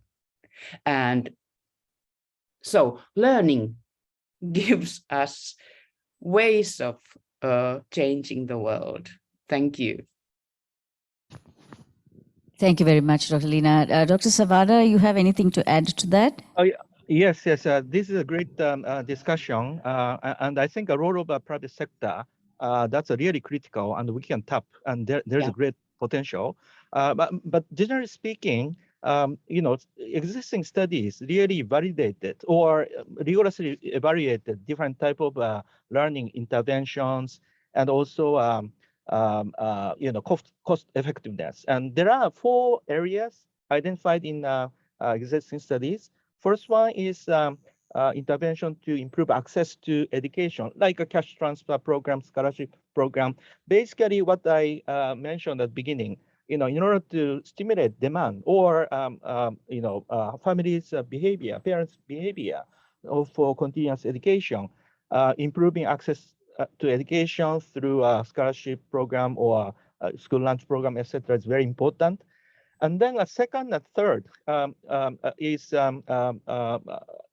actually teacher accountability improvement, also what we discussed, involvement of a community in customized, running acceleration program, etc., etc.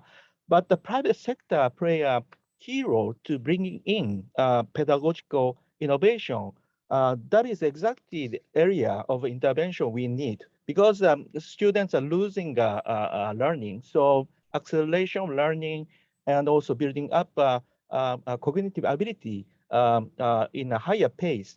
We need private sector's wide range of innovation. And Dr. Pannan mentioned about Indonesia Cyber Initiative, and also Leah mentioned about different type of computer-based intervention, etc., etc. But I think customized learning to acceleration, I think we can tap a more standard, sort of a market validated, program. Actually, from Japan, there is a program called the Kumon method of learning, and I don't know whether you like it or not, but Kumon method of learning. This is a self-learning program and a paper and pencil program. So you don't need, beautiful access to internet, capability, or fancy tablet, etc., etc. So whenever you can and wherever you can do this type of learning, and self-learning, customized way, and individual learning is possible. So I think, having said this, Kumon method, 4 million students are learning all over the world, 59 countries, according to the latest chart. So I think we can learn pedagogical innovation from private sector, and we can identify effective and viable program for scaling up.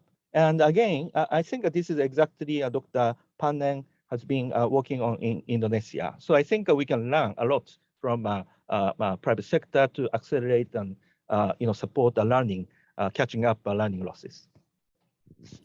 Thank you very much, Dr. Savada. There are two questions I'd like to direct to Dr. Navaratna very briefly, if you can just touch on these two. One is, what is the likelihood of actually revising the curriculum to reflect the needs of the 21st century? We've talked a lot about it, but whether we get around to doing it is another matter, given that reforms are only done maybe once in 8 years or so. And the other one is to move towards the learning-centered education, which you were talking about. Our entire evaluation system has to change, and when is that going to be done? Yep. The first question was, what was it? How are we going, what is the likelihood of actually revising right. the curriculum? So, as we know, that with the support of ADB and the whole Education Ministry's initiatives, we are changing. Now we are in the process of introducing these new changes. As I told you earlier, I couldn't touch upon this blended learning as well as the authentic learning. So the student should learn whatever they learn with the life. So they should relate it to the life, day-to-day life. Problem-based learning, project-based learning, game-based learning, all these techniques are used. And now we are in the process of introducing, now we have developed the Sri Lanka National Curriculum Framework, Sri Lanka Assessment Framework, Teacher Skills Development Framework, and Principal and Leadership Development Framework. There are a lot of changes. Not only that, but also the total system has to be reformed, right? Now, it's not only the curriculum. So, curriculum, teaching, learning, or pedagogy, as well as the assessment is changed. The second question is this. So, now we are planning to introduce this whole range of, actually, earlier we were planning to introduce this changes from 2023, but due to these issues and learning losses and all, we have postponed it to 24. But we do the pilot training in 2023 with grade 1, 6, and 10. Right? It's not a one cycle, it's a cycle. Then 2024, we will start with the real implementation, grade 1, 6, and 10. Then 25, 2, 7, and 11, like, so we go to cycle. Then as far as the assessment is concerned, so there's a separate assessment framework we have developed. with the examination department support also. In that case, we are introducing both formative and summative assessment. So at present, we are mainly based on summative assessment. Here, we give more weightage to the formative assessment. What do you mean formative? So teacher assess, instead of teacher assessing, students themselves learn how things are measured. So there are standards after each curriculum or whatever the learning. So there are learning objectives. Against the learning objectives, we have developed the standards.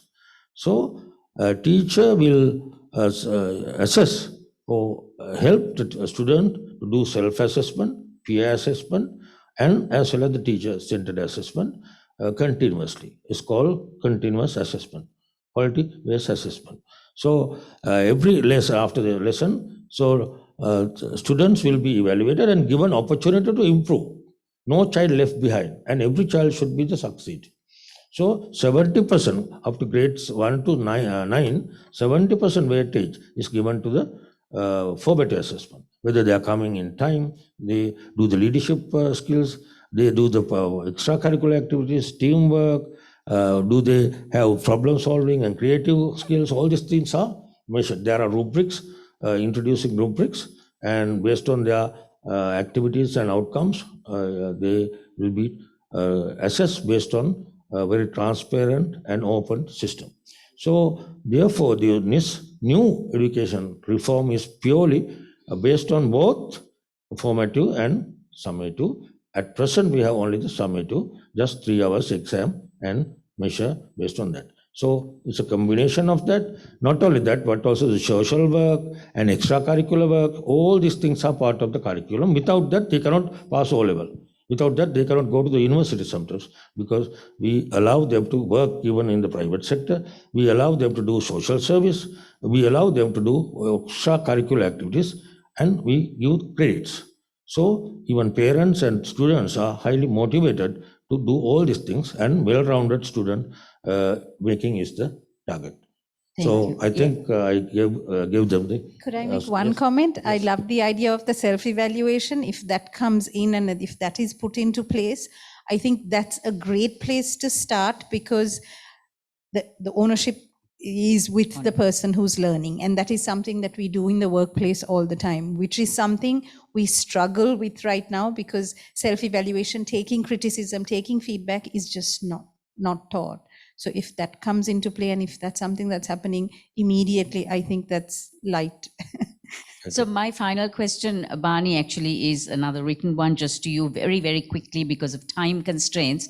You know, there should be career guidance in schools. I don't know how deep it is or how much of it actually happens, but here's the question. When does career guidance actually have to take place in a school?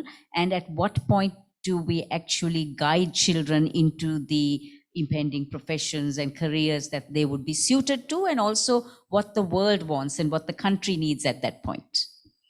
So I don't think enough of that actually happens. Looking at it from the IT industry, what we have tried to create is, again, I hate to keep going back to IT solutions, but there are apps that we have created to help students understand what they like doing and then base it on that. Now, I find in Sri Lanka, a lot of it still is not based on what the child enjoys doing or the passion the child learns. It's more about what the parent wants or what the industry is selling. So these solutions have come up so that the child can learn, and these are offered at, grade 6, 7, 8, because it's more just so that the child becomes more aware of what they like doing. We do, though, encourage, just because you like something doesn't mean you're going to get that, because we're seeing a lot of that in the new generations also. I'm going to wait for what I really like instead of let me, do the hard knocks, figure it out and get there. So there are solutions, and I feel if education system or guidance counselors can be made more aware of what these industries are talking about, have these career fairs where the industries are coming and talking about these kinds of things, then that knowledge becomes what the career counselor can use. Make the career tests available. These are available free online right now. Their certification for teachers are also available. The material is there, freely available, but somehow connecting the dots is not enough. So I feel industries will have to step up in terms of, but somebody at the ground level needs to make it happen. You know, invite 4 or 5 different industries to talk about it, have the career tests available, make it mandatory to do the career tests before they come for a session like that. You know, so there are ways, the material is there. And if you make kids savvy online, digital literacy, they might not learn it all by themselves alone, but at least they will be asking the questions. The pressure will come from the person who needs it instead of the parent or the teacher or the education system pushing. So I think if we can empower our child when it comes to online safety, on digital transformation, as early as possible, and make bigger campaigns that are about that ICT education and digital literacy can, it's not the devil, it's the positive, because I find we still haven't quite mastered how to make parents understand that ICT is a big solution. And I bring that up, I know I'm out of time, but I bring that up especially when it comes to access. Girls are given against boys when it comes to a smartphone. I have been in so many rural conversations and ask who has a smartphone, and it's only the boys who put their hands up. So this thing about, technology can lead a woman astray, which is all coming from the parents' culture, which needs to change. And we, as always, we're focusing on the 20% that can go wrong and not focusing on the 80% we can get benefit of. And for those, I think we need massive campaigns. And for that, we do need the ministries. We do need ground level, an industry alone can't do it. But where that help. Thank you, Bani. You wanted to say something? Yes, actually, in our reform, this career guidance also plays a vital role. Actually, we use psychographic test. And also recently, NIE did a survey and about 630 students. And can you, Savitri, guess what is their best or most popular job they want to do? Grade 9 level, right? Can you guess what is the biggest? Huh? Yeah, actually it was teaching. Most of the people out of this 600, 157 people want to become teachers. In case of Sinhala medium, it's 17%. In Tamil medium, it's 28.5%, right? More girls. Then can you guess the second one? Second one is the doctor, nursing, child care, Ayurveda, etc., 145, right? Then third one, Army, Navy, and Forces, police and all. You never thought, right? And it's 96 people. Then engineering, automobile, civil, etc., 75. Then software engineering, cyber, security, all these things, 31. Then lawyer, 20. Then business and all this employer becoming an entrepreneur, 19. And pilot, there are 17 pilots, and electric these things. So now what we try to do is first identify the student aspirations. Then we help them to become that. Otherwise, we don't know. Without knowing the aspiration, we are just giving one dose. True. So that is the new approach. So we think every teacher should be a career guidance teacher.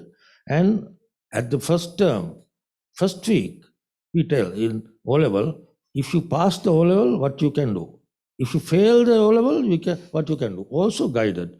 Then they know their career path. And if they want to go to the vocational or professional, whatever, we help them to do that from the grade 9 or 10 initially in the first term. So they know. Makes sense. So no matter they I pass. totally agree. Those are great. But if I may ask one question, have we done that with the teachers? Have we tested the teachers that we have, whether they want to be teachers? Yes. So what I'm trying to say is if the teacher also is going on that same journey, the teacher can be a lot more practical in realizing the value of this. And I find the teachers sometimes are left behind. I need to stop because I have been getting various messages from ADB saying now enough. So I'm sorry, but there are loads of questions here. So maybe ADB can take this up with our panelists later and then get those answered. That would be great. I need to actually at this point maybe say thank you to my two physical panelists and to my virtual panelists as well. You may step down and I will call on the Secretary of the Ministry of Education, Mr. N. Ranasinghe, for his remarks.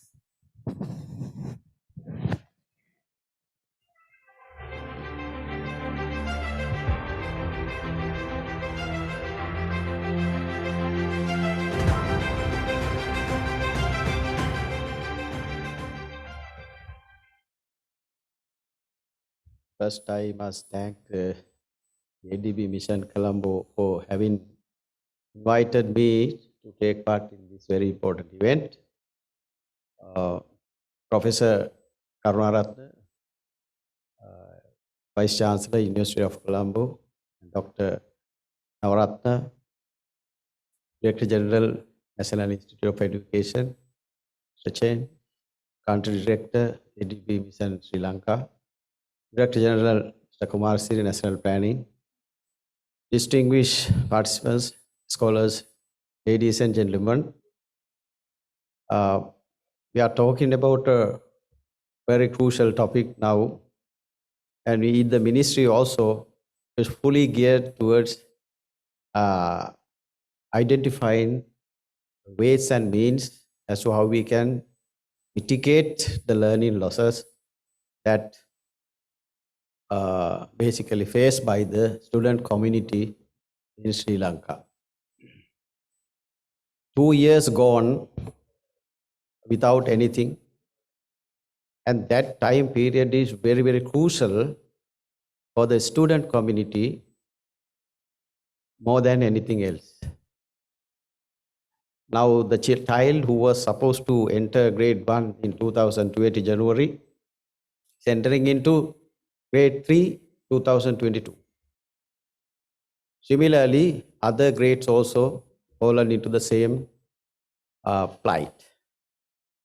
So this is a historic basically event and an issue that has to be thoroughly considered, because this crisis might fade away from our minds in times to come. So I consider that a protocol mentioning everything that was connected with the crisis be documented in a protocol that should be acceptable to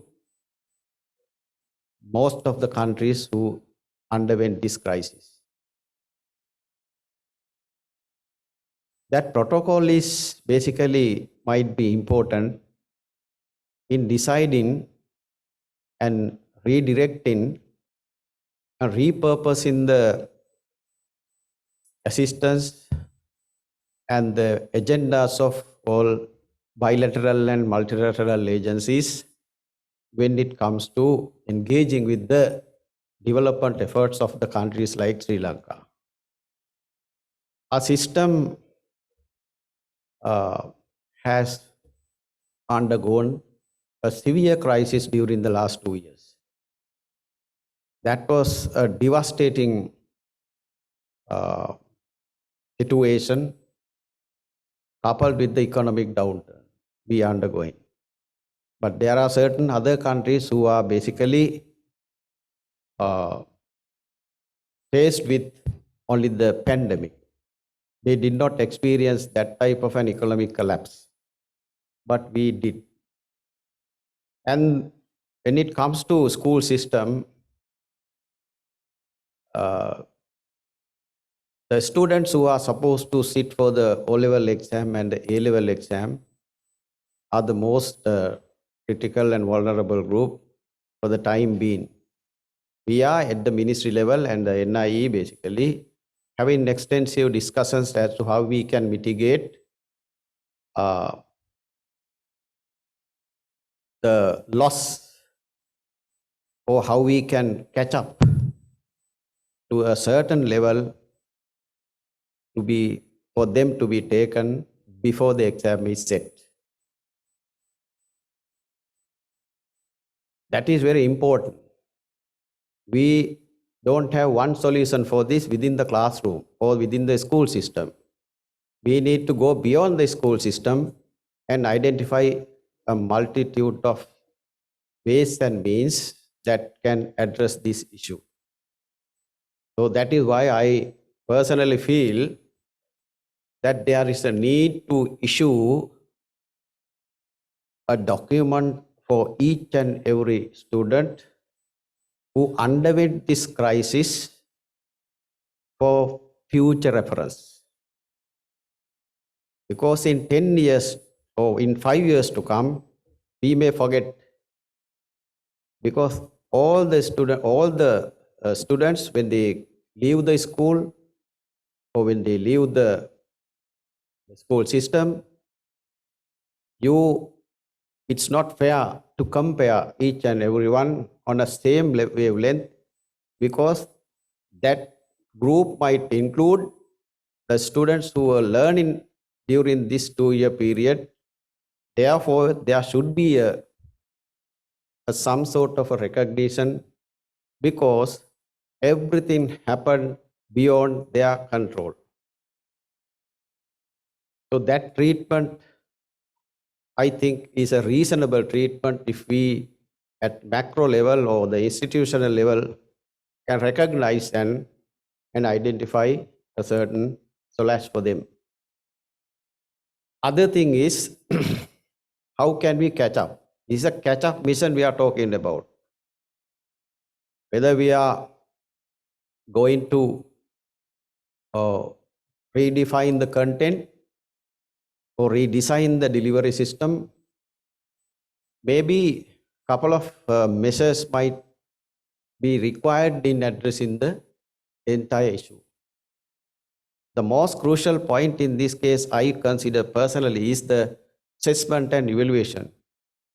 That's a national level exercise which is common to each and every student. But in applying that mechanism, there can be a large number of students out of the student community who are critically victimized because of this issue. How to recognize them and how to treat them equally is the issue. Online education was there, but because of the infrastructure issues that we have, even at the moment, everyone could not be engaged equally into the system and engage in the learning process. Even at the moment, everyone, including the infrastructure, physical infrastructure, and the human factor that is engaged in the education sector, is undergoing a couple of other cross-cutting issues, cross-cutting economic and social problems. So with all these things, it is a very, very challenging problem for everyone who are involved in the education system to come up to a acceptable and maintain the standards that are required in the system. So therefore, I consider that all the stakeholder agencies or stakeholders must pay special attention to their existing programs and projects and redefine and repurpose all these programs that can include a bit of supporting element to promote this and to carry on these challenges, to mitigate these challenges in the education system. every other aspect in the economic and social system can be mitigated with less effort or with individualized agency-based efforts. But the education sector is a unique sector for which each and every sectoral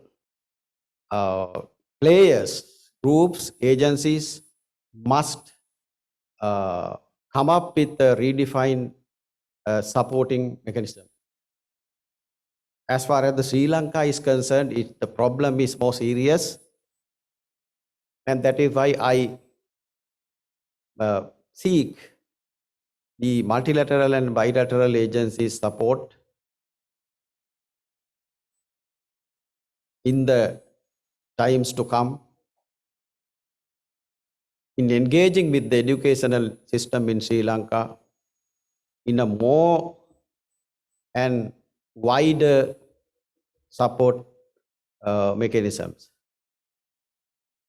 And our system, basically the fiscal management system, the government has initially decided to pay a special attention when it comes to resources allocation from the budget that is to be taken up with the parliament. The education sector will not be basically taken to a budget cut process, not only the education, but the health sector also. So that is a very important decision and a package of action that should be taken by the government. We need to sit and revisit our priorities. We need to redirect our priorities in order to support, to identify a system of mitigating the losses that were incurred in the education sector. So I, as the Secretary to the Ministry of Education, have a responsibility not only the general education system, but also the higher education system. So when it comes to education reforms, I suggested Dr. Navaratna that we need to have a linkage between the general education system and the higher education system and try to identify an interface when it comes to assessment and evaluation at the advanced level examination, and get the sustainable engagement of the University Grant Commission and the universities, the relevant faculties, heads of the deans and heads of departments to design that interface so that the student community might not get any adverse results. So these are the things basically at the education reform level. We have to develop many things, not only the human factor. There's a very wide gap of the required knowledge base and the existing knowledge base to address the gaps between the existing education system and the proposed reform package. The physical infrastructure system also has to go through an extensive reform and improvement mechanism so that the physical infrastructure system must necessarily support the human factor that is involved in the education sector, especially when it comes to implementing the proposed reform package. So we at the ministry level, Honorable Minister is an experienced minister in the education sector. So we are working together as a group, and I always encourage an integrated mechanism, approach of all the key stakeholders involved in this macro level process, so that the education system in Sri Lanka will reach or will see the sustainable development goals, and the national development goals are effectively and efficiently achieved. So in that direction, I myself and the minister and the staff will dedicate our full efforts in redesigning and reforming the existing rules, means the laws, regulations, systems, and procedures to suit the 21st century expectations, educational expectations of the entire population. So finally, I thank you all for again supporting whatever possible ways and means ADB mission in Colombo, the education sector, institutional framework, and the human factor. And I invite you all to help in our efforts in the future in more and more possible ways and means to take this sector to a level that the country expects. Thank you very much.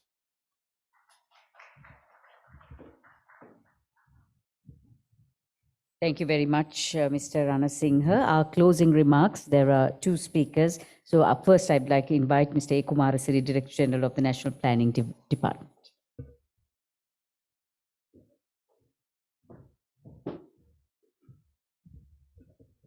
Good afternoon. First of all, I have to thank ADB, who has organized jointly with the government this forum under the Serendipity program. This is not the first one. We had several programs very recently, and this is the third program we organized and to share and discuss. I think I have to thank Secretary, Ministry of Education, who has given the speech just before me. I was thinking to discuss many ideas, but he has covered entire area, but I will highlight very few. And he was discussed the repurposing of resources available at the moment. We are doing it at the moment, and we have already started this repurposing. ADB, World Bank, and all the other donor agencies, we started really. And the one other option I want to just highlight the capturing of the missing part of this education.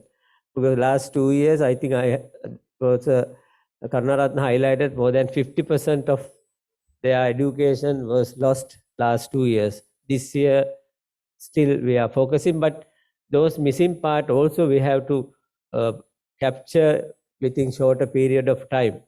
And the mitigation is one side, but of course, as he just forgot to mention that we should look at the many options, even teachers, parents, and the civil society, NGOs, many of the options there would be to look at to support this missing part to capture. And also, I think I also affected during 1980s, 3 years my education at the university we lost. Never we capture those period. Therefore, I think we have to realize it. Even during war, we understand the northern universities function well without having any issues. For the education sector, no one is touching, no one is blocking, no one is maybe we have to look at civil society, the unions, and the teachers, parents, and everyone has to focus our education system. This is our future of Sri Lanka. Therefore, everyone should look at the importance of the education system functioning in Sri Lanka. And the student might not come to the school because of various current issues, but the blended education system really required to capture those who are not coming to the school or the universities. Whoever come to the school or the universities can face-to-face learning, teaching, but as well as maybe if there are any possibilities to have a blended learning system, and we have to establish it. COVID given us more opportunity to establish this existing system. Therefore, this will has to improve, and it will support us to mitigate our learning losses as well as the capturing of our education in the past. I think Secretary is here and he understood it well, and therefore I think we have to support, as he requested, everyone has to support to gear up and speed up this the learning process. And I think we have started already. I think one of the speaker highlighted cooperation and working together with all the relevant agencies. I think we have established very recently with all the agencies to have a dialogue.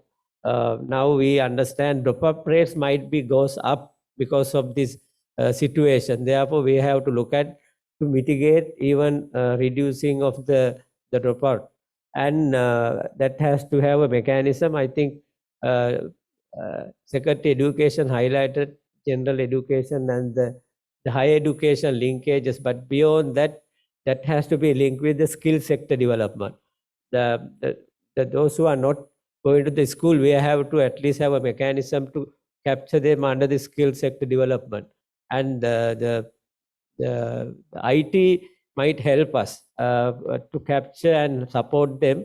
Dr. Navaratna highlighted the survey conducted grade 9 student, their expectation. But that might their expectation, but that may be not a reality. Therefore, we have to see the real situation and focusing on the real aspect. Even though child might need, but that might not be the real situation. Therefore, I think we have to educate the parents also. Everyone cannot go to the university. Everyone cannot be a doctor, engineer, or the lawyer, any profession. But there will be opportunity. Even the dropout children can go to the higher education through the vocational training, through the skill development. Therefore, that message has to give it to our parents. There will be opportunity even more income than the university if you even wish to go to the university, but there will be many opportunities to get their income and life expectancy and all, not limited to only the university directly going through the after level, but there are opportunities. And as Secretary just pointed out, there won't be any budget cut for education and health. The government has already decided coming budget, there will be enough resources at least to sustain existing education and health system. Therefore, as a DG national planning, we got that direction from the government to work with the relevant agencies to support and mitigate these issues. Thank you very much. I have to thank especially Country Director ADB Chen Chen and his team, as well as the Secretary and all other head of the departments and Vice Chancellor of the University of Colombo, and those who are joining with us online. And thank you very much. And little late, but the good program, and we have learned a lot of global experience and sharing those experience. I think we got few experience from the global Indonesia and other countries, but there are many other countries we could learn those countries experience crisis situation as well as the COVID situation. I think our professionals might help us to understand current situation and give us options, policy options and strategies. And we have to have action plan finally, how to mitigate those issues and challenges and plan out. And thank you very much.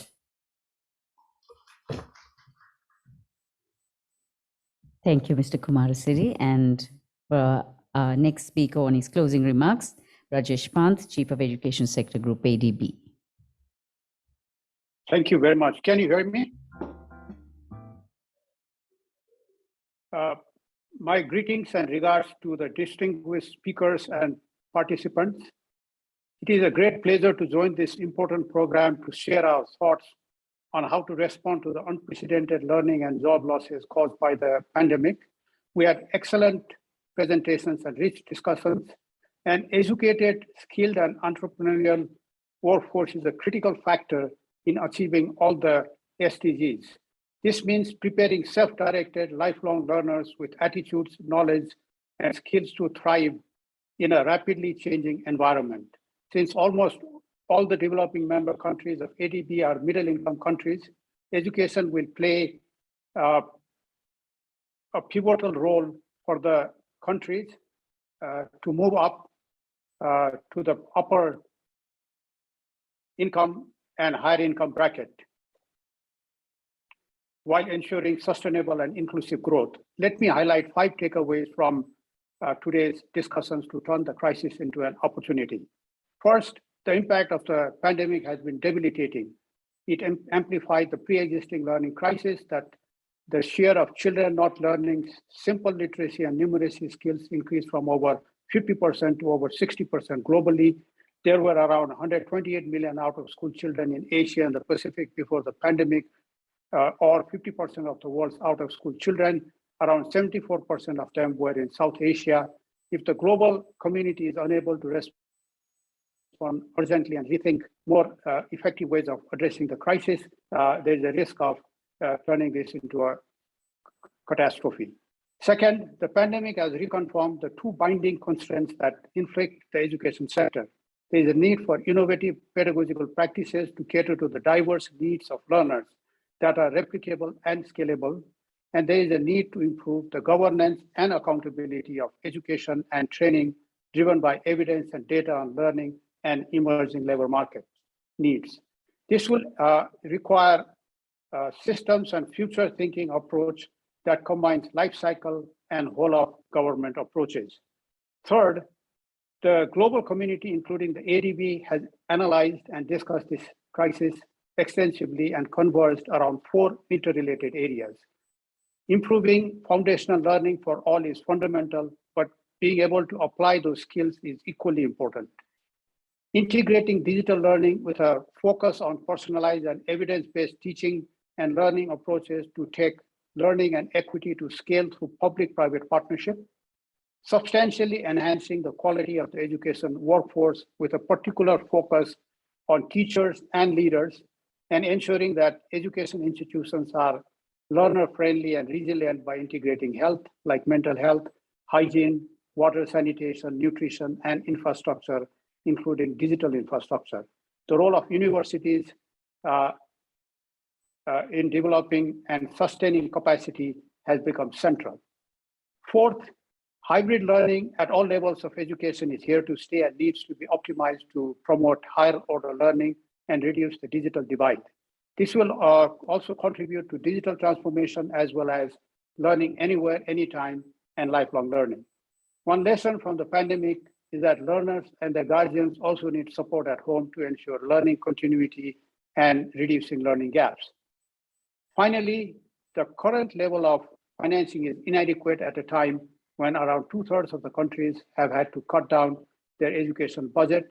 The financing gap could increase to 70 billion per year by 2030 to meet the SDG 4 targets. Therefore, there is a need for innovative financing approaches that can leverage more resources, including from domestic and traditional and non-traditional donors and multilateral organizations. Equally important is the imperative to improve the quality and targeting of spending. Let me thank all the speakers and the organizations for this very well-organized and timely program. Thank you very much. Thank you very much, Mr. Pant. Ladies and gentlemen, it's been a bit of a long morning, but I'm sure we all had a very, very insightful and perceptive discussion and dialogue, and we have lots of takeaways, and hopefully we can put at least some of those into practice in the immediate. Thank you so much for joining us today. Please make your way to the foyer area and for some refreshments. Thank you.